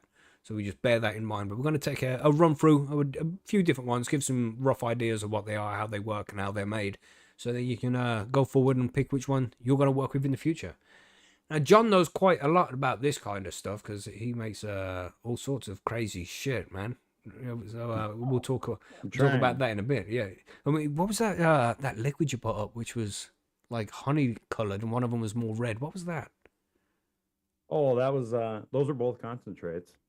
There were two different strain combinations, and then one I had run through a diatomaceous earth and a charcoal filter. Right. Try and, you know, just clean it out a little bit more. Oh, that's crazy. What is it specifically? FICO or RSO? It's FICO. And you run the FICO through a filter? Yeah. Yep. So I distill it using alcohol, and then I run it through a bunch of different, you know, filters. And then I just decided I wanted to try and clean it up a little bit more, you know, to use it for carts or something. And I got some charcoal and tried that out. Seemed to work pretty good. I mean, yeah, man, pretty clean. Look good shit. Mm-mm. Yeah. Look drinkable, you know? Mm-mm. Yeah. Oh, it smells so good too. Like, damn. All right, so we mentioned a couple of things here. We mentioned extracts and concentrates, because there's a little bit of a difference between each one. And when you're using an extract, you're extracting the cannabinoids from the plant. You're using a solvent or an alcohol, sometimes butane. That's like BHO is what it's butane hash oil. You would use butane for it in particular tubes. You know, sometimes you use what's it called, Everclear grain alcohol. Sometimes people would use. People can even use naphtha to try and because you're essentially using something like that to dissolve the trichomes, make them melt into the alcohol or the solvent, and then you're going to evaporate the solvent away, leaving behind just, you know, concentrated cannabis, well, extracted cannabis. Because then you also have concentrates, which is solventless. It's just concentrated versions of cannabis. Like we're talking about the keef, you know, that stuff you find in the bottom of your grinder, hash. You know, you haven't used any kind of chemicals to try and extract this kind of stuff. You're talking rosin, you know, and we'll explain what rosin is in a little bit as well. But those are more cannabis concentrates. You haven't really extracted anything out. You've more like made it more concentrated by getting rid of flour. Yeah. We'll go into more detail as we move forward, but that's essentially it. You know, extracts will be made using solvents, and concentrates will be made just by concentrating the cannabis that you have. Either one is good, and there's so many different types, man. I mean, when we was in Spanibus, we tried the rosin, and that was the first time I've tried rosin, because you know, it can't be found in the UK and it's expensive. And you need to get a big ass fucking rosin press to make it and shit as well, which are quite pricey. Then you need a dabbing rig to smoke it properly. So, it's not easy to just fire that shit up, is it? But damn, Right. Yeah. I think that's my favorite. I really enjoyed rosin. So what's the most common types of homemade cannabis extracts and concentrates? What do you think, Margaret? Do you want to cover that one? Yeah, sure. So if you're doing it at home, I would imagine extracts or like your cannabis oil, like your RSO and your FICO, your tinctures and your shatter. I don't really know how you'd go about making shatter in a safe way at home, but that might be a question that John can answer. And then your No. concentrate are your keef, your dry sift hash, bubble hash, rosin, like you mentioned, Macky, and my favorite, can of butter. Ooh.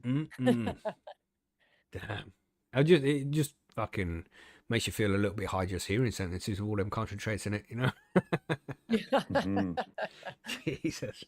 What's your favorite? Is your favorite cannabis butter? You said there, Margaret. Have you tried the others? Oh yeah, well, I've been smoking a little bit of hash tonight, not too much because it is pretty easy to, overdo it, and then I wouldn't Oh, be able to to talk. overindulge. Yeah. Yeah, Yeah. because it is concentrated. Obviously, I have I I keep my keef in the bottom of my, and I save that for a rainy day. Mm-mm. So that kind of stuff. When I started smoking hash or smoking back in the day, all I could get was hash. So that's what I kind of Mhm. cut my teeth on. Bottle tokes. Hmm. If anybody Yeah, man. remembers Hot those. knives, from hot knives. Doesn't Yeah, hot matter. knives, Yeah, and I man. never burned my mouth, my lips on a hot knife. I can also proudly say. So, but we didn't do those as Ooh. often because you had to like have the right kind of Professional. stove, and then you had Mhm. to wreck a couple of kitchen knives. So, Damn. so those were Yeah, nobody reserved wants for that. desperate times. Good And times. Good. your bottle tote. Yeah. We used to have the similar thing. Like you couldn't get flour here in the UK. You could only get the solids, we called it back then. And you would say it was Right. hash, but it's not. It's not hash. It's soap bar. This I don't know, man. I don't even know what Right. it We is. had good stuff. Yeah, we didn't have good stuff. Yeah. It's crazy to think that I used to breathe that shit in. When you're young, you just do Right. stupid things. God damn. Yeah, when you're young, when your lungs are like fresh and young and Mm-hmm. bounce back faster, maybe you can Right. inhale more of I'll be fine. them. Yeah. Yeah.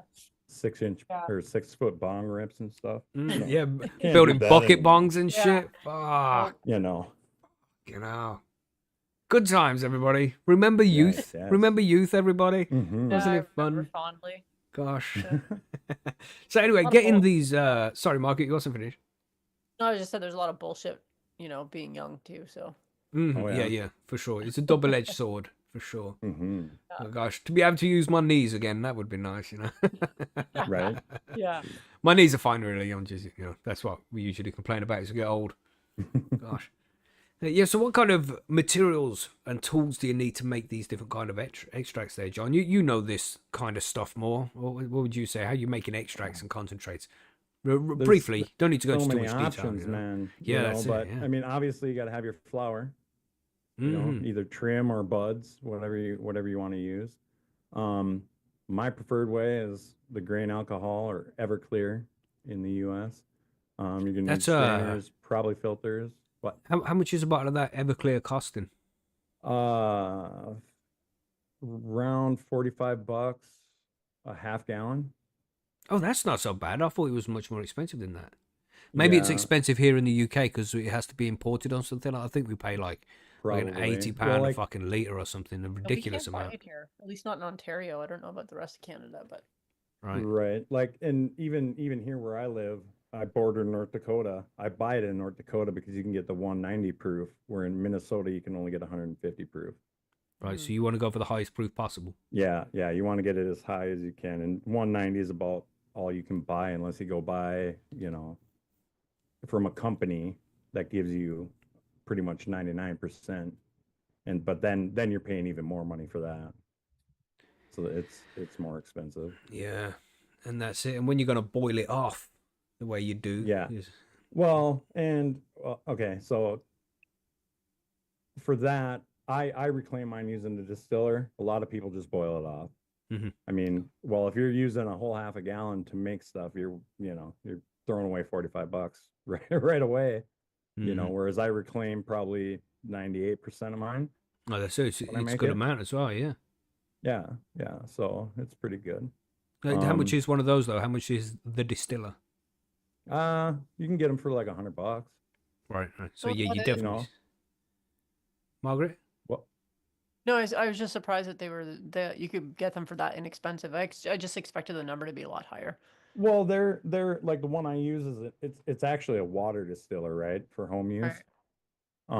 I mean, if you go buy one, there's all kinds of craziness. You get up into $600-700 easy buying, you know, one that's bigger, one that'll is more efficient, you know. Yeah. And of course, with all this equipment, everybody, you have to be very careful. These are Yeah. all, you're evaporating alcohols and solvents and shit at you. And as it's all Yeah, vaporized in the air, it can be explosive. You have to be very, very you careful. you don't want to be breathing that in. It's really tough. Like my Mhm. video I put on there, I said that when I was doing mine and pouring my concentrate Mm. off, because it just like that alcohol, especially when it's warm, it just instantly vaporizes into Yeah. the air, and you just breathe in a little bit and you're gonna cough. Like it Damn. hurts. Yeah. Yeah, do Yeah. it in a well-ventilated area. Probably outside. Outside is a good place to do it because Outside, if you're boiling off, I would suggest doing it outside, and then you're just using Mhm. a pot or a pan and a stove of some kind. I've used And a rice cooker before. yeah, Use yeah, the what? the A rice rice cooker. cooker. Oh yeah, yeah, Yeah. yep, Outside. I've seen that too. Yeah. Yeah, yeah. And then, your containers, I use glass jars for all my stuff. Mm-hmm. And then I just obviously need a fridge or somewhere cold to keep it stored. And that's for extracts. I guess you can use almost anything for concentrates. But concentrates, you're gonna need like Swiss water, bubble bags, rosin press. Those are pretty cool, Yeah, yeah. but they are expensive. See, Billy's got some of Yeah. those, man. It's a shame Billy isn't here to talk about it. He would love the Yeah. opportunity to talk about his rosin press right Yeah. now. But we'll go into more detail Yeah. on how to make each individual ones of these as well as we move forward with the grow guides. And we'll do an Mhm. episode specifically on making rosin as well. And I'm sure Billy can talk about it then when he gets back. Oh You yeah. know, man. He knows what he's talking about when it comes to that. Yeah, he loves it. He makes like rosin and hash a couple of times a week. Yeah. Yeah. that's what he's I talking do about, want to say, like with the concentrates, how we have, we put bubble hash under concentrates. Mhm. And we talk about solventless, right? Yeah. Like it's a big thing between people whether that's considered solventless or not, because the water is acting kind of like a solvent, Hmm. That's interesting. you know, Yeah. but it's not dissolving it though. And I think Yeah. that's why it's considered solventless, Yeah. Hmm. Yeah, it's not really a solvent because it's not dissolving the THC, but Right. Hot semantics. take. Hot Right. take. Exactly. Yeah. So, how do you make solvent-based extracts like cannabis oil or tinctures? So, apparently, you want to decarboxylate first. If you're not using heat to make a particular product with cannabis, where it's going to be decarboxylated in the heat itself, then it's good to decarboxylate beforehand. And this is the same thing with making edibles as well. This is why you want to decarboxylate beforehand. It's not going to be heated for long enough for the decarboxylation process to actually take place. So if you're doing shit with like FICO, or when you're making the RSO FICO using grain alcohol or butane or things like that, when there's no real heat in the oil extraction process, then yeah, that's where you want to decarb first, just to make sure that the THCA has been converted into the THC, so it's good and strong, and will measure up the psychoactive compound. And then after you decarboxylate the cannabis, you combine with the solvents, as John mentioned there. You're going to stir it up, make sure that it's sat there for a while. How long do you leave yours to sit, John? When you've added your grain alcohol to your buds? Mine at the max is 15 minutes. Okay. And Because how I'm not small do you trying break to the bud create down? Well, I do mostly trim, Okay. right? So it's pretty broken down, but even with buds, 15 minutes, you're pulling as much out as you can get without pulling out a crap ton of chlorophyll. Right. So you're not making green dragon tincture. Like Right. if you're wanting to make FICO, like that's cleaner, you have to do it cold. One, like you want to get it as cold as possible when you do it, and then 15 minutes. Like get the alcohol as cold as possible, and then Both. right. Oh, okay. Yeah, Yeah. both. Trim You your want plant material everything. Yeah, and your alcohol as cold as possible before Yeah. you combine. Okay. yeah. When I've made it in the past, I use isopropyl alcohol. I just use 99.99% food grade Yep. isopropyl alcohol because the FICO, I keep calling it FICO. The grain alcohol is very expensive, man, and I haven't got one of those Yeah. distillers and shit to go with it, and I don't make extracts enough for me to warrant having that kind of stuff. It's like I'd use it once, put it away, lose a piece, and never be able to fucking use it again. Yeah. You know what I mean? When I come back Yeah. for it 6 months later. That's how RSO know. was made in the beginning, anyways. Well, it was made with naphtha, Yeah. wasn't it? Originally, the original RSO. Well, And just in case Yeah. people don't know, RSO stands for Rick Simpson oil because a guy called Rick Yeah. Simpson made it, treated his skin cancer with it, and that was made with naphtha originally, which I think that's like a lighter fuel, right? You know, petrol lighters. So I guess Is that that what would it kind is? of be like butane then, kind of. Yeah, yeah. It But is some kind of it is some kind of lighter oil of some yeah, type. it's like for Right. petrol lighters, you know, the Yeah. Zippo lighters. Yep. Then they Right. have the naphtha in it. That's what the naphtha is because you use that for making Okay. DMT as well. But the butane is when you're trying to fill up like a clipper lighter or a disposable. You know that where they come out of a compressed can. That's the butane one. Yeah, make sure you're Right. picking the right one.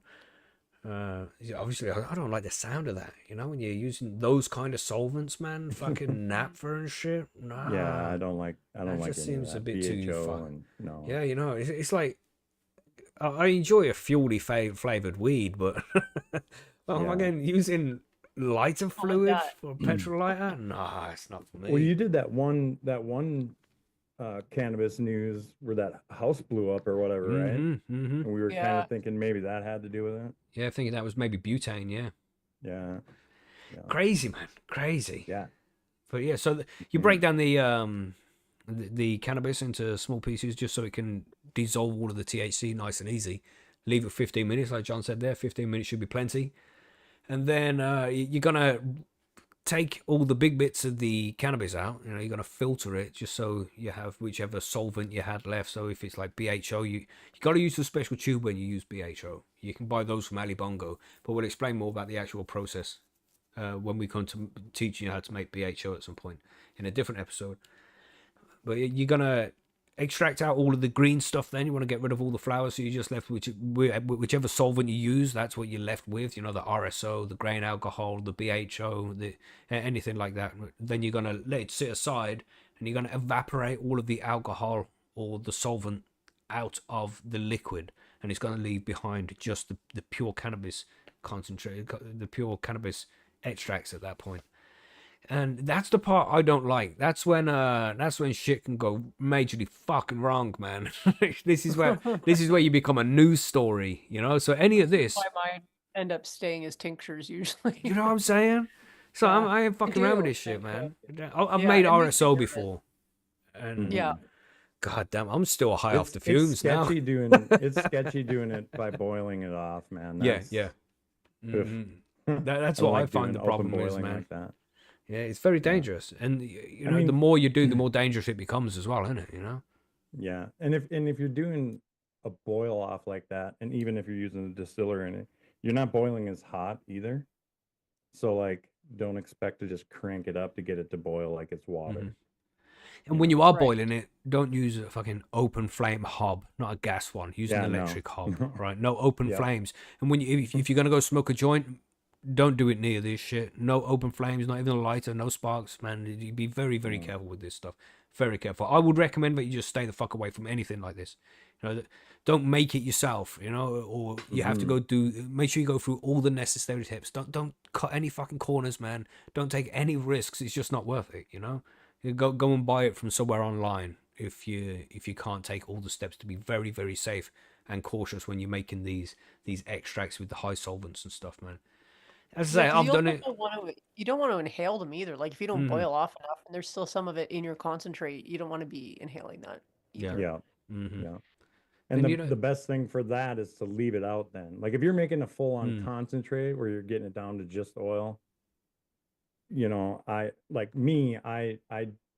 purge off in the oven or a toaster oven to get the rest of the alcohol off. And even after that, I'd let it sit out open air for like a day to get more of it off Yeah, yeah. if there's any residual left there. And that's what I did with the RSO that I made. I just left it sitting on top of a cupboard for like a week, maybe two. It's fucking just evaporating slowly over time because it's eventually all going to come out, you know? You can speed it up by putting a fan next to it. Yeah, just be very careful with those kind of things, everybody. But then when it comes to the whole making the solventless concentrates, you know, where you don't have to deal with all that shit, it becomes a lot safer, a lot more fun. You know, you want to discuss here, Margaret, what kind of things you need to make some solventless concentrates? Yeah, I mean, like anything, you can probably get as fancy as you want, but you don't need to. Like most of our grinders have the little screen at the bottom that'll collect the keef at the. I guess you can do it the more if you have lots of weed. I watched a Frenchie video of them doing like the dry sift over a fine screen because like maybe I'll try that. I don't have nearly enough weed, so Yeah. Trim it was bin cool to works good watch for though. that. What does trim? A trim bin, Right. Yeah. because that's got the screen on the bottom already. Right. You know? Yeah. Yeah. So, I mean, that one's pretty straightforward.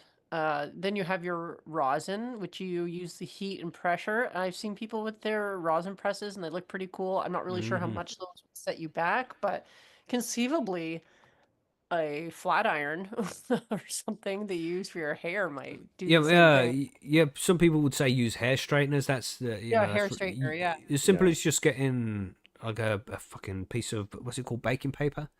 What's that paper It's like called? Parchment. paper. Parchment Yeah. paper. That's the one. Yeah. Yeah. Yeah. But the problem is, and the thing is, well, you need one of those proper rosin presses because you need to have like 3 tons of pressure on this shit. You know, Yeah, you're not getting that much pressure out of that's this right, hair man. It No. doesn't matter how big your Again, it's mother-in-law not is. She ain't gonna be economical. 3 tons. You know what I'm saying? Right. Well, so would it work at all? Or like Yeah, it does work. Yeah, It does. yeah. So It just Yeah. doesn't get out as much as you You- would want it to. You have to physically press on the plate side of the straightener. You can't Right. just like hold the handle, you know what I mean, that closes it. You need Yeah, to yeah. You have to and like you lean have to on it. yeah. Yeah. But you But don't get said that, nearly enough. you could go to a thrift store and probably buy one, like, Mhm. $10. So it before you go out and buy a rosin press, which will probably cost you a lot more than $10. Oh yeah, I'm not too Before you sure, go but there. it's at least £300. Like you can Yeah, buy them I from was Ali gonna say Bongo. Again, Ali $4.50 Bongo's got American. everything. Yeah, about Right. 450 US. Yeah. And if you're into rosin and you've got plenty of it homegrown, I mean, if you look at it like Ed Rosenthal always told us to look at it as, is don't look at it as monetary value. It's how much cannabis is it worth. You know, when you're not going out and buying cannabis, you're saving that money Yeah. instead because you're growing your own. It's like, what, £450? What's that? 3 ounces, let's say? Come on. It's not that much when you're harvesting 20 fucking ounces, is it? So you can deserve to buy Right. yourself these kind of things sometimes. Don't just be there like, oh my God, it's so expensive. And I'm saying this myself, who doesn't have one, you know, because it's so expensive. But, you know, Yeah. still, treat yourself sometimes, man. Treat yourself. You can get yourself. Billy buys himself nice little treats like this all the time. And he has a rosin press. Cost him a few $100 and he fucking loves it, you know? And if you love rosin and you're gonna be smoking it all the time too, then it makes sense for sure. Then it's So, worth it. Yeah. yeah. Yeah. If you're not using it all the time, then it's not worth it. So you just have to decide the cost benefit analysis, I guess, and decide whether it's something you want to fit into your bag of gadgets. But then finally we have your bubble hash, and that you're just, I mean, you can get those like machines that do it, the isolators and stuff like that, but you can pretty much do it with the micron bags too, which I say having never tried it, but I do have the bubble bags to do it one day. I just haven't done it Get yet. a Yeah, and that's it. You Get just a don't do it. mini It's like, yeah, I washing got the machine bubble for bags now. 60 But yeah. bucks. Yeah, then Yeah. mini washing machines are fucking awesome as well. I think Billy has one Yeah. of those too. Right. Gosh, Billy's really Yeah, missing out on he's this like- episode. Fuck. Yeah. Yeah. Yeah. Damn it, He's Billy. probably listening to us right now, like, you guys, you're fucking idiots. No. You know what I mean? But yeah. So definitely safer, I would say. Like Mhm, to if mhm. you're at all worried about like blowing your house up or whatever, then just go the solventless way and you can Yeah. still get really nice stuff. I think that's the best way. You know, just not only because it's dangerous to do the solventy stuff, you know, with all these fucking explosive vapors around the place, but you also, when you're buying like isopropyl alcohol, or you're using your butane or the naphtha, all of this shit, it can have residual shit that's left behind, like heavy metals and different toxins that can be left behind if you didn't get 99.99%. You know, there's these little, you don't know what them little extra bits are. So it's something you got to be fucking careful of, because that's going to be left behind and left in your fucking, in your RSO or your FICO or something, man. You don't want that shit. So it's not only just safer because of the vapors, but it's safer because you know that there's nothing left behind when you haven't used anything. When you've just used a fucking screen to flake off some THC trichomes and shit, and you know it's not gonna have some. It's not gonna make you grow a fucking third leg. You know. I don't think anything's gonna do that anyway. But you know what I'm saying. I hope not. A third eye. But yeah, with the decarbing, do you decarb your cannabis there, John, before you use it for your extracts and shit? So my extracts, I don't. I decarb after. Okay. I use. So I open decarb usually after. So I purge first, then I at a lower temperature, then I decarb at the higher temperature, 235 to 240 probably. Right. Because I do want, like, all the stuff I make, I do want to convert it so that it, change the THCA into THC so I can just use it without having to do anything later.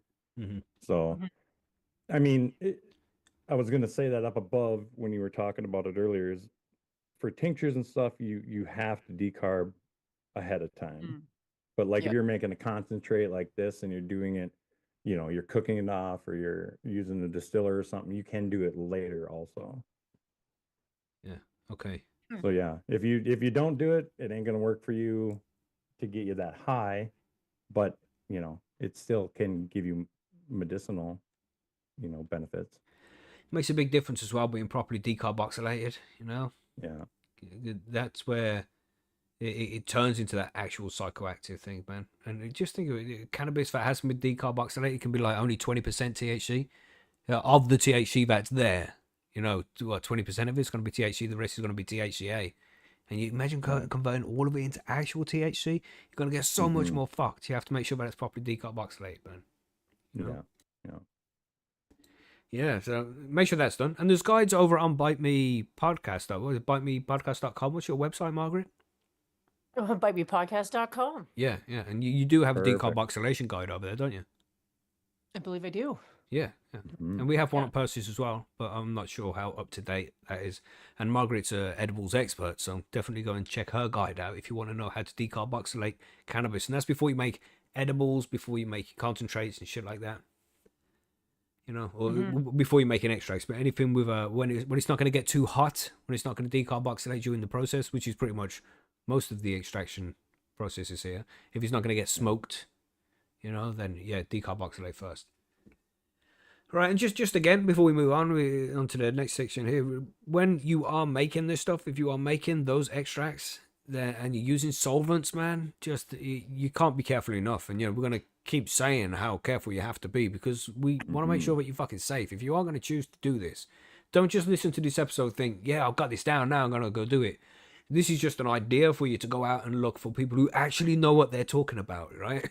And can recommend what actual gear to get before you start going through the dangerous process of evaporating solvents into the air and breathing them in. You know what I'm saying? So yeah, make sure you do loads of research until you're properly comfortable, exactly what you're doing, and you're happy to move forward with it and know that everything's going to be safe. So just, if you're going to make this shit, make sure you're in a well-ventilated area, preferably outside. Avoid any open flames or sparks. Don't be flicking your lighter to try and light a joint around it. Don't be evaporating shit with a hob with gas. Electric cookers only, no gas cookers here. You don't want flame anywhere near this shit, because you can just ignite the vapor in the air, and then boom, you end up on the news, and it'd be the BBC news as well. You don't want to end up there. Right. Then you'll end up a story on High and Homegrown. That's right. This crazy motherfucker, I don't know who he was listening to, but he did it all wrong. Fuck. Don't be that guy. Don't make us out like that, What was next? And the food safety materials as well. You know, when you're using this stuff, get the food grade stuff. You know what I mean? Make sure it's high quality, not just some random stuff from a country from the Far East. You know what I'm saying? You know which one I'm talking about. You know, because it might Right. have some dodgy fucking sulfur left behind or something. You know, cyanide thiosulfate. I don't even know whether that's an actual thing. I just came up with a scientifically term there. See what I did there? That Yeah. was fantastic. Yeah, that's when it sounds proper fucking poisonous, you know? So yeah, just be careful, everybody. You'll always err on the side of caution. We don't want to see anybody get damaged by this shit, you know? Don't Yeah. be that guy. Don't end up on BBC News. Make sure you do lots of research beforehand and take every precaution you need to be extra safe. So what's the easiest concentrate to make at home, Margaret? What would you say? Well, I mean, you could say keef is, because if you're grinding anything in your grinder, then you're going to collect keef at the bottom of it. And that's really as low effort as you can probably get. Rosin might be the next one if you're going the hair straightener route and the parchment paper. But I could also argue that canna butter might be also the easiest one to make at home, because I would say, and everyone it's has a little delicious butter, too. a little Mhm. butter, a little weed, and there you go. Man, I'd No, almost that- put that one between the two there. Right, yeah. I yeah, would but say. yeah. To make proper rosin costs money. Yeah. You know, to Yeah. get keef, you just need a particular kind of grinder. But that Yeah. canna butter, you know, when canna butter's made right, and it's, you know, you've decarboxylated that cannabis all nice, and you got the butter and mixed it all in, and let it sit, and you've strained it, and then you let it go solid again. That canna butter just smells so goddamn fucking good, man. It's like popcorn flavored fucking weed. It's like mm. It is good. And of course, if you're not into butter, well, there's all kinds of fats you can do. It doesn't really matter. Mm-hmm. You know what I've been using a lot recently? Goose fat. Really? Yeah. You know, goose it's funny fat. because I've used duck fat before, Huh. which is Okay. probably, wouldn't it be similar? Yeah, very. I would I would assume think so. Mm-mm. Yeah. Duck fat's great. But damn, I could drink that. The missus won't let me, but you know. Yeah, that's weird. Yeah. Yeah. I'm a terrible. I like anything really fatty, you know. So Yeah. Mhm. I'm not allowed to now. It's just Well, like goose Yeah. fat is like duck fat. It's like so good, like Mm-mm. potatoes. It I roasts got things. the beef dripping as well. And the missus the Yeah. other day, she puts them in the frying pan and melts it on. I'm like, can you dip a piece of bread in that? She's like, yeah, you can if you want. I'm like, you gonna do it? She's like, no, you can't. You know, but goddamn, beef dripping. Yeah. Ah, and you can infuse all of that with cannabis as well, can't you, Margaret? Yeah. I've never done beef drippings, actually. That would be interesting. But Tempted now, right? And then just Yeah. eat it by the spoon, you know? I should have tried. I had a roast over Christmas, but Hey. Ooh, if Yeah, anybody the wants guys to know are- how to do that, then you know, bite me Guys in chat are saying edibles.com. coconut oil. Yeah, that's a good one. MCT, that's a good one as well. Yeah. I've got a huge Yeah. jar of that. I should infuse some into that Yeah. as well. Mm-mm. I use that to make my tinctures from my Fico. yeah. Yeah, there's Yeah, loads of different shit you can make, you know, and some is much easier than others, and some is much safer as well. So you gotta pick Mhm. out which one you want to try. And you know, these ones like the BHO, the shatter, the rosin, these ones which take solvents to make and things like that. Maybe take a trip to Amsterdam or Barcelona, or if you're in California, you know, if you're in the USA and stuff. Take next time you're on holiday, try these things out while you're out there, so you can test out and see if it's worth investing all the money you need to get the equipment that's necessary for this kind of stuff. You know, if you're in the dam and you just enjoy a big fat slab of rosin there, just drop that in the dabbing rig. So tasty, man. Just so fucking tasty. Oh my gosh. Yeah, and then you'd be like, oh, that's my shit. Then you go home and you buy all the shit you need. You know what I mean? So do some experimenting first. Don't take the risk unless you really have to. But yeah. So how do you store these things? You know, when you made them, when you've made some rosin, or you've got keef in your edibles, how you storing these kind of things? Because you got jars, as we mentioned earlier, John. You've got these jars that you've filtered and everything. Is that how you store Yep. all your extracts? So I store it first in like mason jars, and then when I decide, because I end up putting mine in syringes, so that I can measure them out without having to reheat it right. back up to make it movable. Mm-hmm. So that's what I do. I use pretty much all mason jars or my syringes.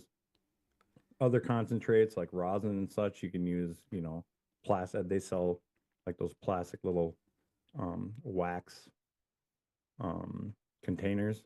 Mhm. They're just like small ones, you know. Mhm.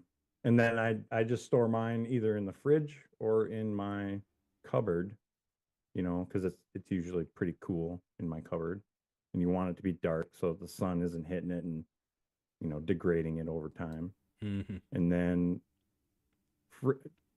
I've never froze any of it, but I do, you know, use my refrigerator all the time. Sweet. Just as long as it's cool and in a dark place and in a nice airtight container, it's going to stay for a long time. Damn, just be like that golden syrup. Oof. I Damn. wish Yeah, I that's had the a. nice thing about those concentrates is that you can store them probably, I don't know if indefinitely, but Mm-hmm. for I a have a while. jar of CBD concentrate that is, and it's like a 2 liter jar Hmm. that's probably 2 years old. How, Hmm. what And do you mean? it's How much is golden. your 2 liter jar? That's what, like 10% full? What? No, How like, how much no, full is like your 2 fucking liter jar of That's a lot. full. CBD, It's lot. bro? full. Oh It's my god, full. Jesus, John. So I got it from my buddy, who I do also my other work. I do he has a hemp farm, so he grows it and he makes, you know, jars of CBD like that, so he can make his CBD edibles and Wow. such. And he had a jar and he's like, here, try this out, and sent it to me. Wow, you know, try this out. You know, there's 100 milliliters there. Yeah. That's plenty. Liters. But no, here's a Well, 2 liter bottle, a 2 liter jar. he Gosh. well, see, he was so he thought it was Delta 8, right? And Mhm. he's like, here, make some salve and some concentrates and stuff, or some edibles and stuff for yourself, and see how this stuff is, how you rate it. And I'm like, okay, fine, I will take that from you. And Like, no, so then, please, no. right, so I got it, and then I made some edibles and stuff, and I tried it, and I'm like, this doesn't seem right. You know, you're not. I wasn't getting the high from it, so I had it tested, and it came back as it's, you know, 70% CBD, 2% THC, and I'm like, this is why, All you know. right. But yeah, so I can make salve and all kinds of stuff for a long time. Yeah, For a man. very long Like, time, yeah. The Damn. foreseeable future. That's pretty. yeah, That's pretty awesome. yeah. Yeah. I'll That's I'll have to take a picture of it and Yeah, shoot it to you definitely guys. need to see that Cheers. shit, man. You know, that's something I Find have something on like the that. mantelpiece. You know, showing it off to Yeah. people like, oh, have you seen this? You know, no, nobody's showing off your fancy Yeah. guitars and shit. You know, nobody wants to see that. But 2 fucking liter jar of CBD. Yeah, I want to see that. Yeah. God damn. Yeah, it's crazy. Mm-mm. It's good Can I, though. can I get a spoon? Could you mind? Jesus. Anyway, right. So, what are some of the more advanced methods of making concentrates, Margaret? Because there's lots of different types, and this live rosin and shit. You heard about that, and what kind of shit that is? Like the fresh frozen. You're Yeah, pressing yeah. the resin from fresh frozen cannabis, which means you have to freeze your fresh cannabis and think ahead and plan all that stuff out, which Yeah. I never do, but some people do. People really It, love it, man. We got a public library yeah, user in the chat there saying live rosin is the best. yeah. I have heard that. Never Then tried it. like Have you tried it, I Margaret? have No. no, or Yeah. have I? Maybe I have like, but it was such a long time ago. I haven't Mm-hmm. tried it anytime recently. Um, Ice water hash, and that's just more advanced because you have to have like the micron bags and the ice water agitation. It's going to require a lot of water, a lot of ice, which is probably why I haven't really A lot of tried. stirring. Fuck you know. Yeah, yeah, and then that might also mean like if you get into the devices to do the ice water agitation, which they aren't necessarily that expensive, but again, you have to be like pretty into it or wanting to do it a lot to justify the expense, I guess. And it's got to be cold. Like I always hear how cold it has to be, like how they used to, like Frenchie was doing, they would be doing these like ice water hash runs outside when it was cold out and stuff, because Mm-hmm. the colder the better, and that is not appealing to me. So that's That's another right. reason why You I've know what I mean? never tried it. What's Lots that? of ice. Yeah, just Yeah. being outside in the cold, nah, don't care. You know, I'd rather make lower quality hash.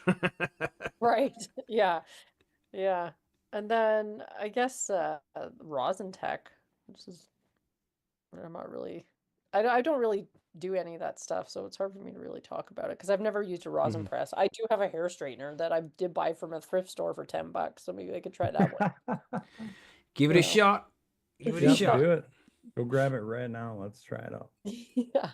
Yeah, man. Yeah, See, that and lot. like the Sorry, ice John. water hash too, like so I have a question because I don't know a lot about live resin, right? Or live rosin, whichever you want to call it.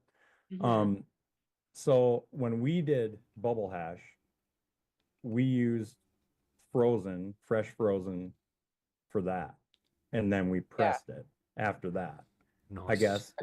So people are actually doing live rosin just by pressing the fresh frozen cannabis too? I don't know. That's you know. Uh, Yeah, I don't know. I don't know Eh, either. I don't know either. I'm just questioning Now that like now that you've mentioned could it, I'm we be like, huh. could we be skipping a step here is what I'm thinking when we're doing the ice water hash. mm-hmm. Yeah, because that's it.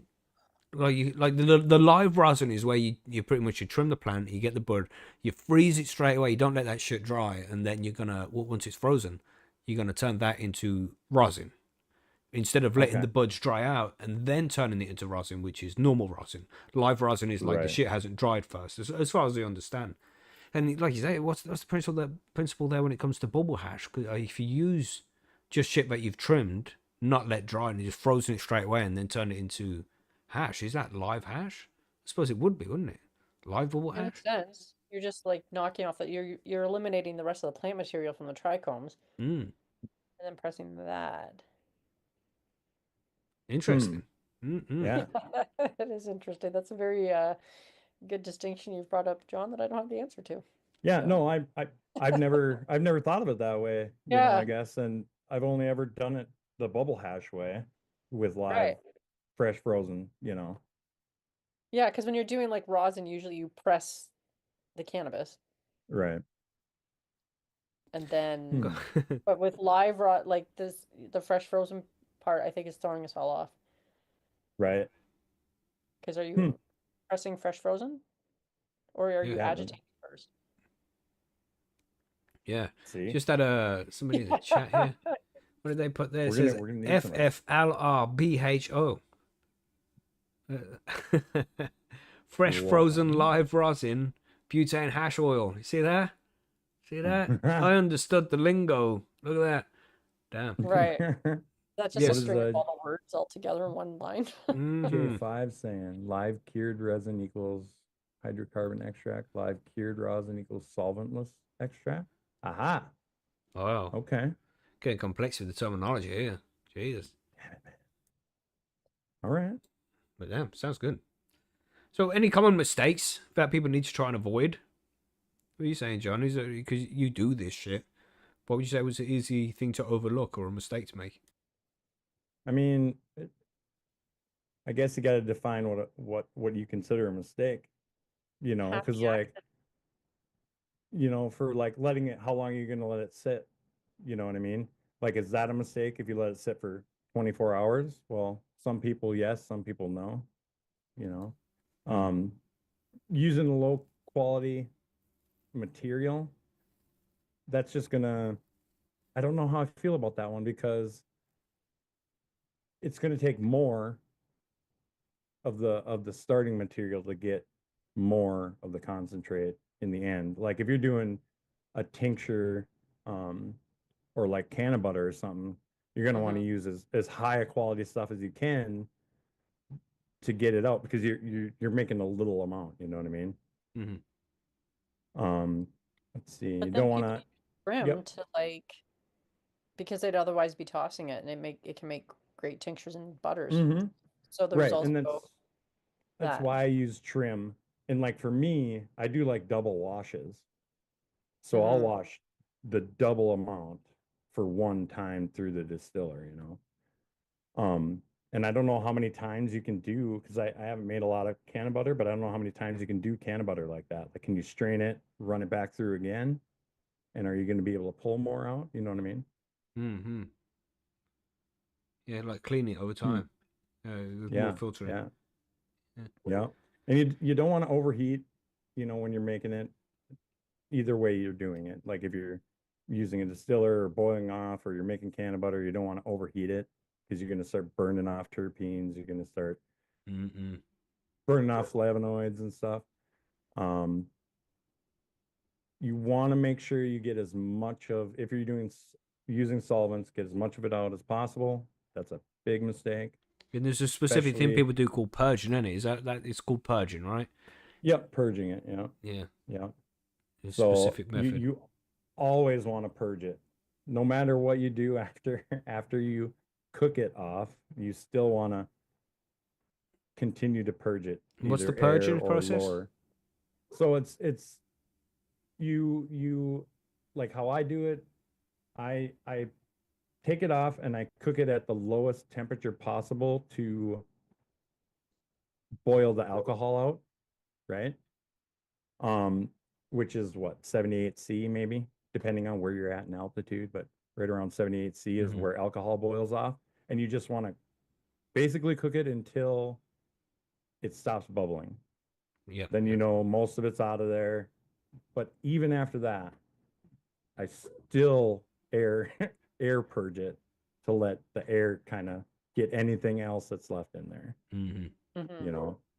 So you want to do that. And then when it comes to the solventless stuff like the hash and well, any kind of hash, I guess, you just want to make sure it's dried properly. You've seen that before. People have made hash and haven't dried it properly, and they ended up with mold in it and shit. Yeah, That's for good. sure. Yeah, man. Yeah.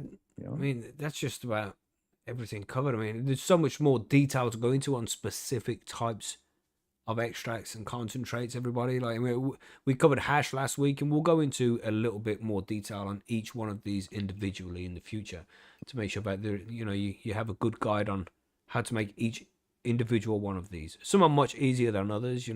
Rosin, for example, is much easier to make than, say, BHO, because you don't have to use fucking solvents and shit. It gets a lot more difficult when solvents are used, because you have to include extra safety. And it's very important, man. You can't stress it enough. Hey, you have to be very careful when you're making these concentrates and extracts, man. If it's taking solvents to make, then and alcohol, alcohol is a solvent too. Just be very careful, man. Just be very, very careful. You don't want to end up on BBC News, like we said. But damn, is there anything to add to any of this? I mean, because it's such a big topic, really. Just people who are just explaining again what each individual one is. What's the difference between extracts and edibles? So extracts and concentrates, not edibles. So extracts again is like cannabis oils, the RSO, the FICO, tinctures and shatter and shit like that. That has taken alcohol or solvents to extract the cannabinoids from the plant material. And then you've got concentrates like keef, dry sift, bubble hash, rosin, and canna butter, which hasn't used solvents to produce these, and they're just concentrated versions of cannabis, essentially. The THC or the CBD, the active ingredient you're looking at.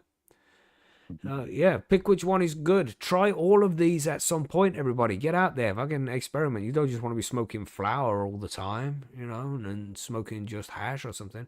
Just get out there and try it, man. You got to try some of this stuff. Figure out which is the best for you. Me personally, I love the rosin, because for me, cannabis consumption is about the flavor, and that delicious flavor. You get from that fucking rosin. Jesus. Next level, man. Next level. All about those terpenes. Damn. So yeah, you've got to try that if you haven't tried it already. But I can't smoke that nowadays because it's fucking, the THC level is just way up there. I can't even smoke fucking three draws on a joint nowadays without being mashed. Never mind a hit of a fucking rosin. I'm right there with you. Damn. So you have to work on your tolerance before you even go try. You're like, oh, I've got some rosin. I better take the week to increase my tolerance. And then maybe I'll hit that on Sunday next week. Yay. God damn. But, if you're an everyday consumer, Fucking get that shit up and running, man. You gotta try that rosin. Damn. And that can of butter with that popcorn flavor, you know, melt some of that and drip it over the popcorn. Be careful though. Yeah. Again, caution. We don't have any list of mail questions. I think we did have one over at the forum from Weed Viking. It was something about how can you tell. Yeah, let's quickly go to that question there from Weed Viking. It was worded something like, what's it, man? Fucking, how can you tell the earliest stage when your plant goes into flower? And you know, and that's just where you're gonna see pre-flowers, man. You know. Yeah. Mm-hmm. You just have to wait till you see. I mean, you can see that the plant is ready to be flowered, and you can see pre-flowers. I mean, different terms, isn't it? You got the pre-flowers where you can see just little white hairs coming up from the internodes, the nodes on the actual branches and shit. You see little hairs coming out of there. And then if it's male, you'll see like little dimples coming out, but it's not the actual flowers just yet. When it's actually going into flower, when you flip to 1212 or it's an auto flower, then you'll actually see flowers start to form at some point. And they'll just look like the small flowers. They'll start to pop up. You go and have a look at what they look like individually, because until the plant actually starts flowering, you won't really see it. If you've got a good eye, you can see what sex it is, but they ain't really flowers. I mean, they are pre-flowers, you know, and that can happen 5-6 weeks after germination. If it's a cut-in, then it can happen at any time because it might already be at maturity stage. So yeah, so it depends on the strain. Depends on a lot. What do you say, John? What do you think? Knowing when it's turning is kind of hard that early. You know what I mean? It's if you, like you were saying, like you can't really go off of like telling the sex being like letting you know when it's changing. If you're not looking for sex, I mean, like if you're just growing it, you know, it's a fem seed. Giggity. You can't really go off of that. But I feel like when I'm growing it, if I'm really paying attention after I put it into flower, like you can usually tell right before pre-flower that all the spots where like you can tell the sex start to get longer pistils and more prominent, right? If that makes sense. Yeah, makes sense. I hope that helps there, Viking. I don't think we have any more. I'll have a quick check on the forum there, just make sure we're not missing any, because they were talking about all conspiracy stuff. The last time I looked, it was talking about 9/11 being an inside job and stuff. Like, yo, lads, this is the list of mail, Fred. What are you all doing? You know, we got conspiracy thread over there. Gosh. Yeah, don't see any more in there. Yeah.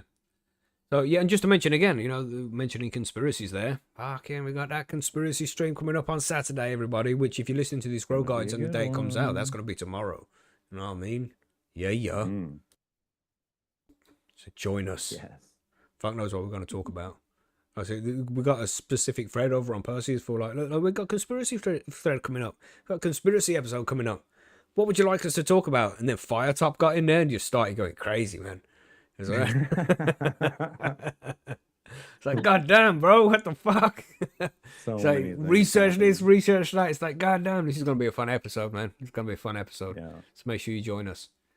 Anything else to add here regarding extracts and concentrates?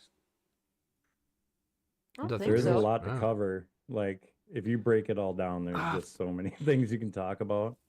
Fucking hell, I forgot to do that in the news. Thank you there, Arnie Scarpa. And if anybody does have any questions which you want us to get to quickly before the end of the show here, then drop a Q in the chat, followed by questions so we know it's for us. And Arnie Scarpa asked, Q, are there any interviews coming up? I'm like, fuck. Should have said that at the end of the fucking news. But yes, there is. On Thursday the 9th, is that Thursday the 9th? We've got Jordan River from Growcast coming along from the Biodome. You know, he's going to come and chat to us for a bit. And then the week after that, we have Chad Westport coming in as well, because Chad's got this new thing going on. I won't spoil it just yet, but he's got some new projects coming up, which he's coming along to come and tell us about. Yeah. He's a busy guy, you know, but he's coming the week after Jordan. So Jordan's on the 9th, Chad's on the 16th. I think we have another one lined up on the 21st as well. I just can't remember the name of that right now. But I'm out there getting on everybody's case, being like, you haven't been on the show for a while. Come on, let's book something. Let's go. Let's go. So lots of interviews coming. Just getting them all booked up now at the start of the year. So yes, Nice. 2 good ones lined up already. Very cool. But Nice. yeah, Chad is the man. Indeed he is. Yeah. Yeah, when we need more UK guests, Billy the Kid, drop me some suggestions, man. Send me an email. And anybody else out there as well, send me an email at homegrown@gmail.com. You can get me over on the Discord. You can find me over on percysgrowroom.com. If you got recommendations for people you want to hear on the show, then just reach out and I'll get in touch with them. Captain Matt, we should do it. We haven't spoke to him for a while, you know. Hopefully we can get him on. That would be fun, man. That would be. Screech? What? Yeah, isn't Screech dead? Is this a Mandela effect? Me Screech from Saved by the Bell, right? Yeah, I believe that's who he's talking did. about. Yeah. Is he dead or is he in prison? Did he kill some people who went to prison? What's the score with I don't think Screech? He went to prison. You know, we could consult Oh. something called. You know, I hate to do it, everybody, because I don't like to do any Googling during the show, but here we are. Let's find out what happened to Screech. I'll just do a Google Guy's search for dead. is Screech dead? Sure he is. At age Oh, no, 44. he's not. Yeah, first. Oh, yeah, fucking hell, he is dead. Shit. Damn. Yeah, that Yeah, wasn't so we even, can't like, get him that on the was show. enough. Yeah. So I'll just quickly read this here. says Dustin different Neil Screech. Diamond, January 7th, 1977 to February 1st, 2021, was an American actor and stand-up comedian. He's best known for his portrayal. So he's best known for portraying Samuel Screech Powers throughout the Saved by the Bell franchise. San Jose, California, USA. Oh, he died of lung cancer. Okay. That's lame. Okay, now. Who is this Screech guy he's talking about? From Saved by the Bell, man. When I wake up in the morning. You know Saved by the I know Bell, who right? that is. No, I know who that is, but Oh, in the guy in chat, chat. public library is saying a Oh. different Screech. Oh, a different Screech. The guy who's still who? Like, who is this guy? Obviously, we don't know who you're referring to, but we just went on a massive tangent about Screech. We think we meant that guy. Yeah, that's who we thought we were talking about here. But shit, yeah, same thing, man. Drop me an email or something where I'll try and organize it. On a mission to get loads of One that interviews sorted right now. managed to- But yes, there we go for the Grow Guides. If you have any questions, you know where to find us. PercysGrowroom.com. Free to sign up. Loads of competitions to get involved in. So don't be shy. Mhm. You can also find us on Discord as well. All of the links are in the description. So just go down there, click, and join us wherever suits you best. And if you are on Discord and you enjoy playing games like Scrabble, but not Scrabble, Letter League is the Similar. game we play. We don't want to get sued. So yeah, come and join us. It's always good fun. We always do it like around showtime, around 9 o'clock GMT, 4 p.m. Eastern, 1 p.m. Pacific, over on the Discord in the voice room. So come and join us sometime if you're free. Everybody's welcome. But is that it? We all done? Any I questions? think we're good. We're good to go? Yeah, I think that's good. Covered it all. Sweet. Let's Yeah. go to the outro.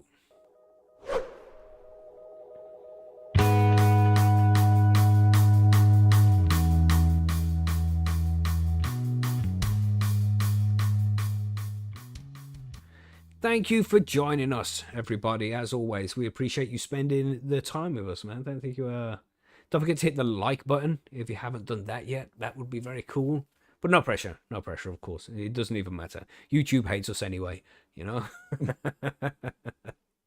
But yeah, good show. Thanks for joining us, John. It's been the first time on the show for Yeah, you, that man. was Did you have a cool. good time? Yeah, man. It was great. Thanks for having me. Yeah, no, thanks for joining us. And you're going to be doing your own show soon, right? Hopefully we get her up and going. Why Nice. wouldn't you? I mean, you all set up. You say hopefully. Well, I mean, time, man. Time. Mm-hmm. Yeah. Mm-hmm. But then once it gets going, then it'll go, right? Yeah, It's that get going. that's right, man. Once the ball's rolling, it'll be on its way. Yeah. Holidays are over. Just fucking do it. It's my Do motto it. for 2025. Do it. Yeah, that's right. That's your plan, ain't it, Margaret? No Yep. more paralysis by analysis. No more of that. Yeah. Yeah. Yeah. Yeah. What's your Yeah. plans specifically? Have you got any plans for for Bite Me the Show about edibles over 2025? Oh, all kinds. Yeah, I have a lot of things that I'm planning on and working on. It's not just like work, it's personal stuff too, and just all that, everything. Yeah, man. That And big, yeah, you know? while we're here as well, where is your Yeah. YouTube channel? What we have? What we got? Like 60 people watching the show right now. Head over to Margaret's Bite Me the Show About Edibles YouTube channel and hit that subscribe button, man. Where can they find it? What's the best thing to search for, Margaret? Bite Me Podcast. Pretty much everything's Bite Me Podcast out Sweet. there, or Bite Me the Show About Edibles. But yeah. Nice. Search for that and hit the subscribe button, everybody. Do Margaret a nice Christmas favor. There you go.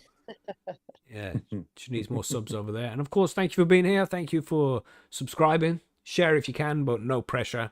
We just appreciate you guys being here. So thank you as always. And with that, I think it's everything. Is there anything to add before we go? Are we done?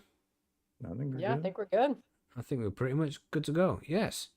So, of course, any questions, suggestions, feedback, find us over on Percy'sGrowroom.com or the Discord, whichever one works best for you. And yeah, have a sleeky week, Cookie Grow. I know you're out there somewhere, bro. Catch you on the next one, and hopefully Billy's back next week as well. Hopefully he's feeling better then. But yes, have a good week. Stay high, stay safe. See you on the next one, everybody. Goodbye. I have to press that one. There we go.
Bye.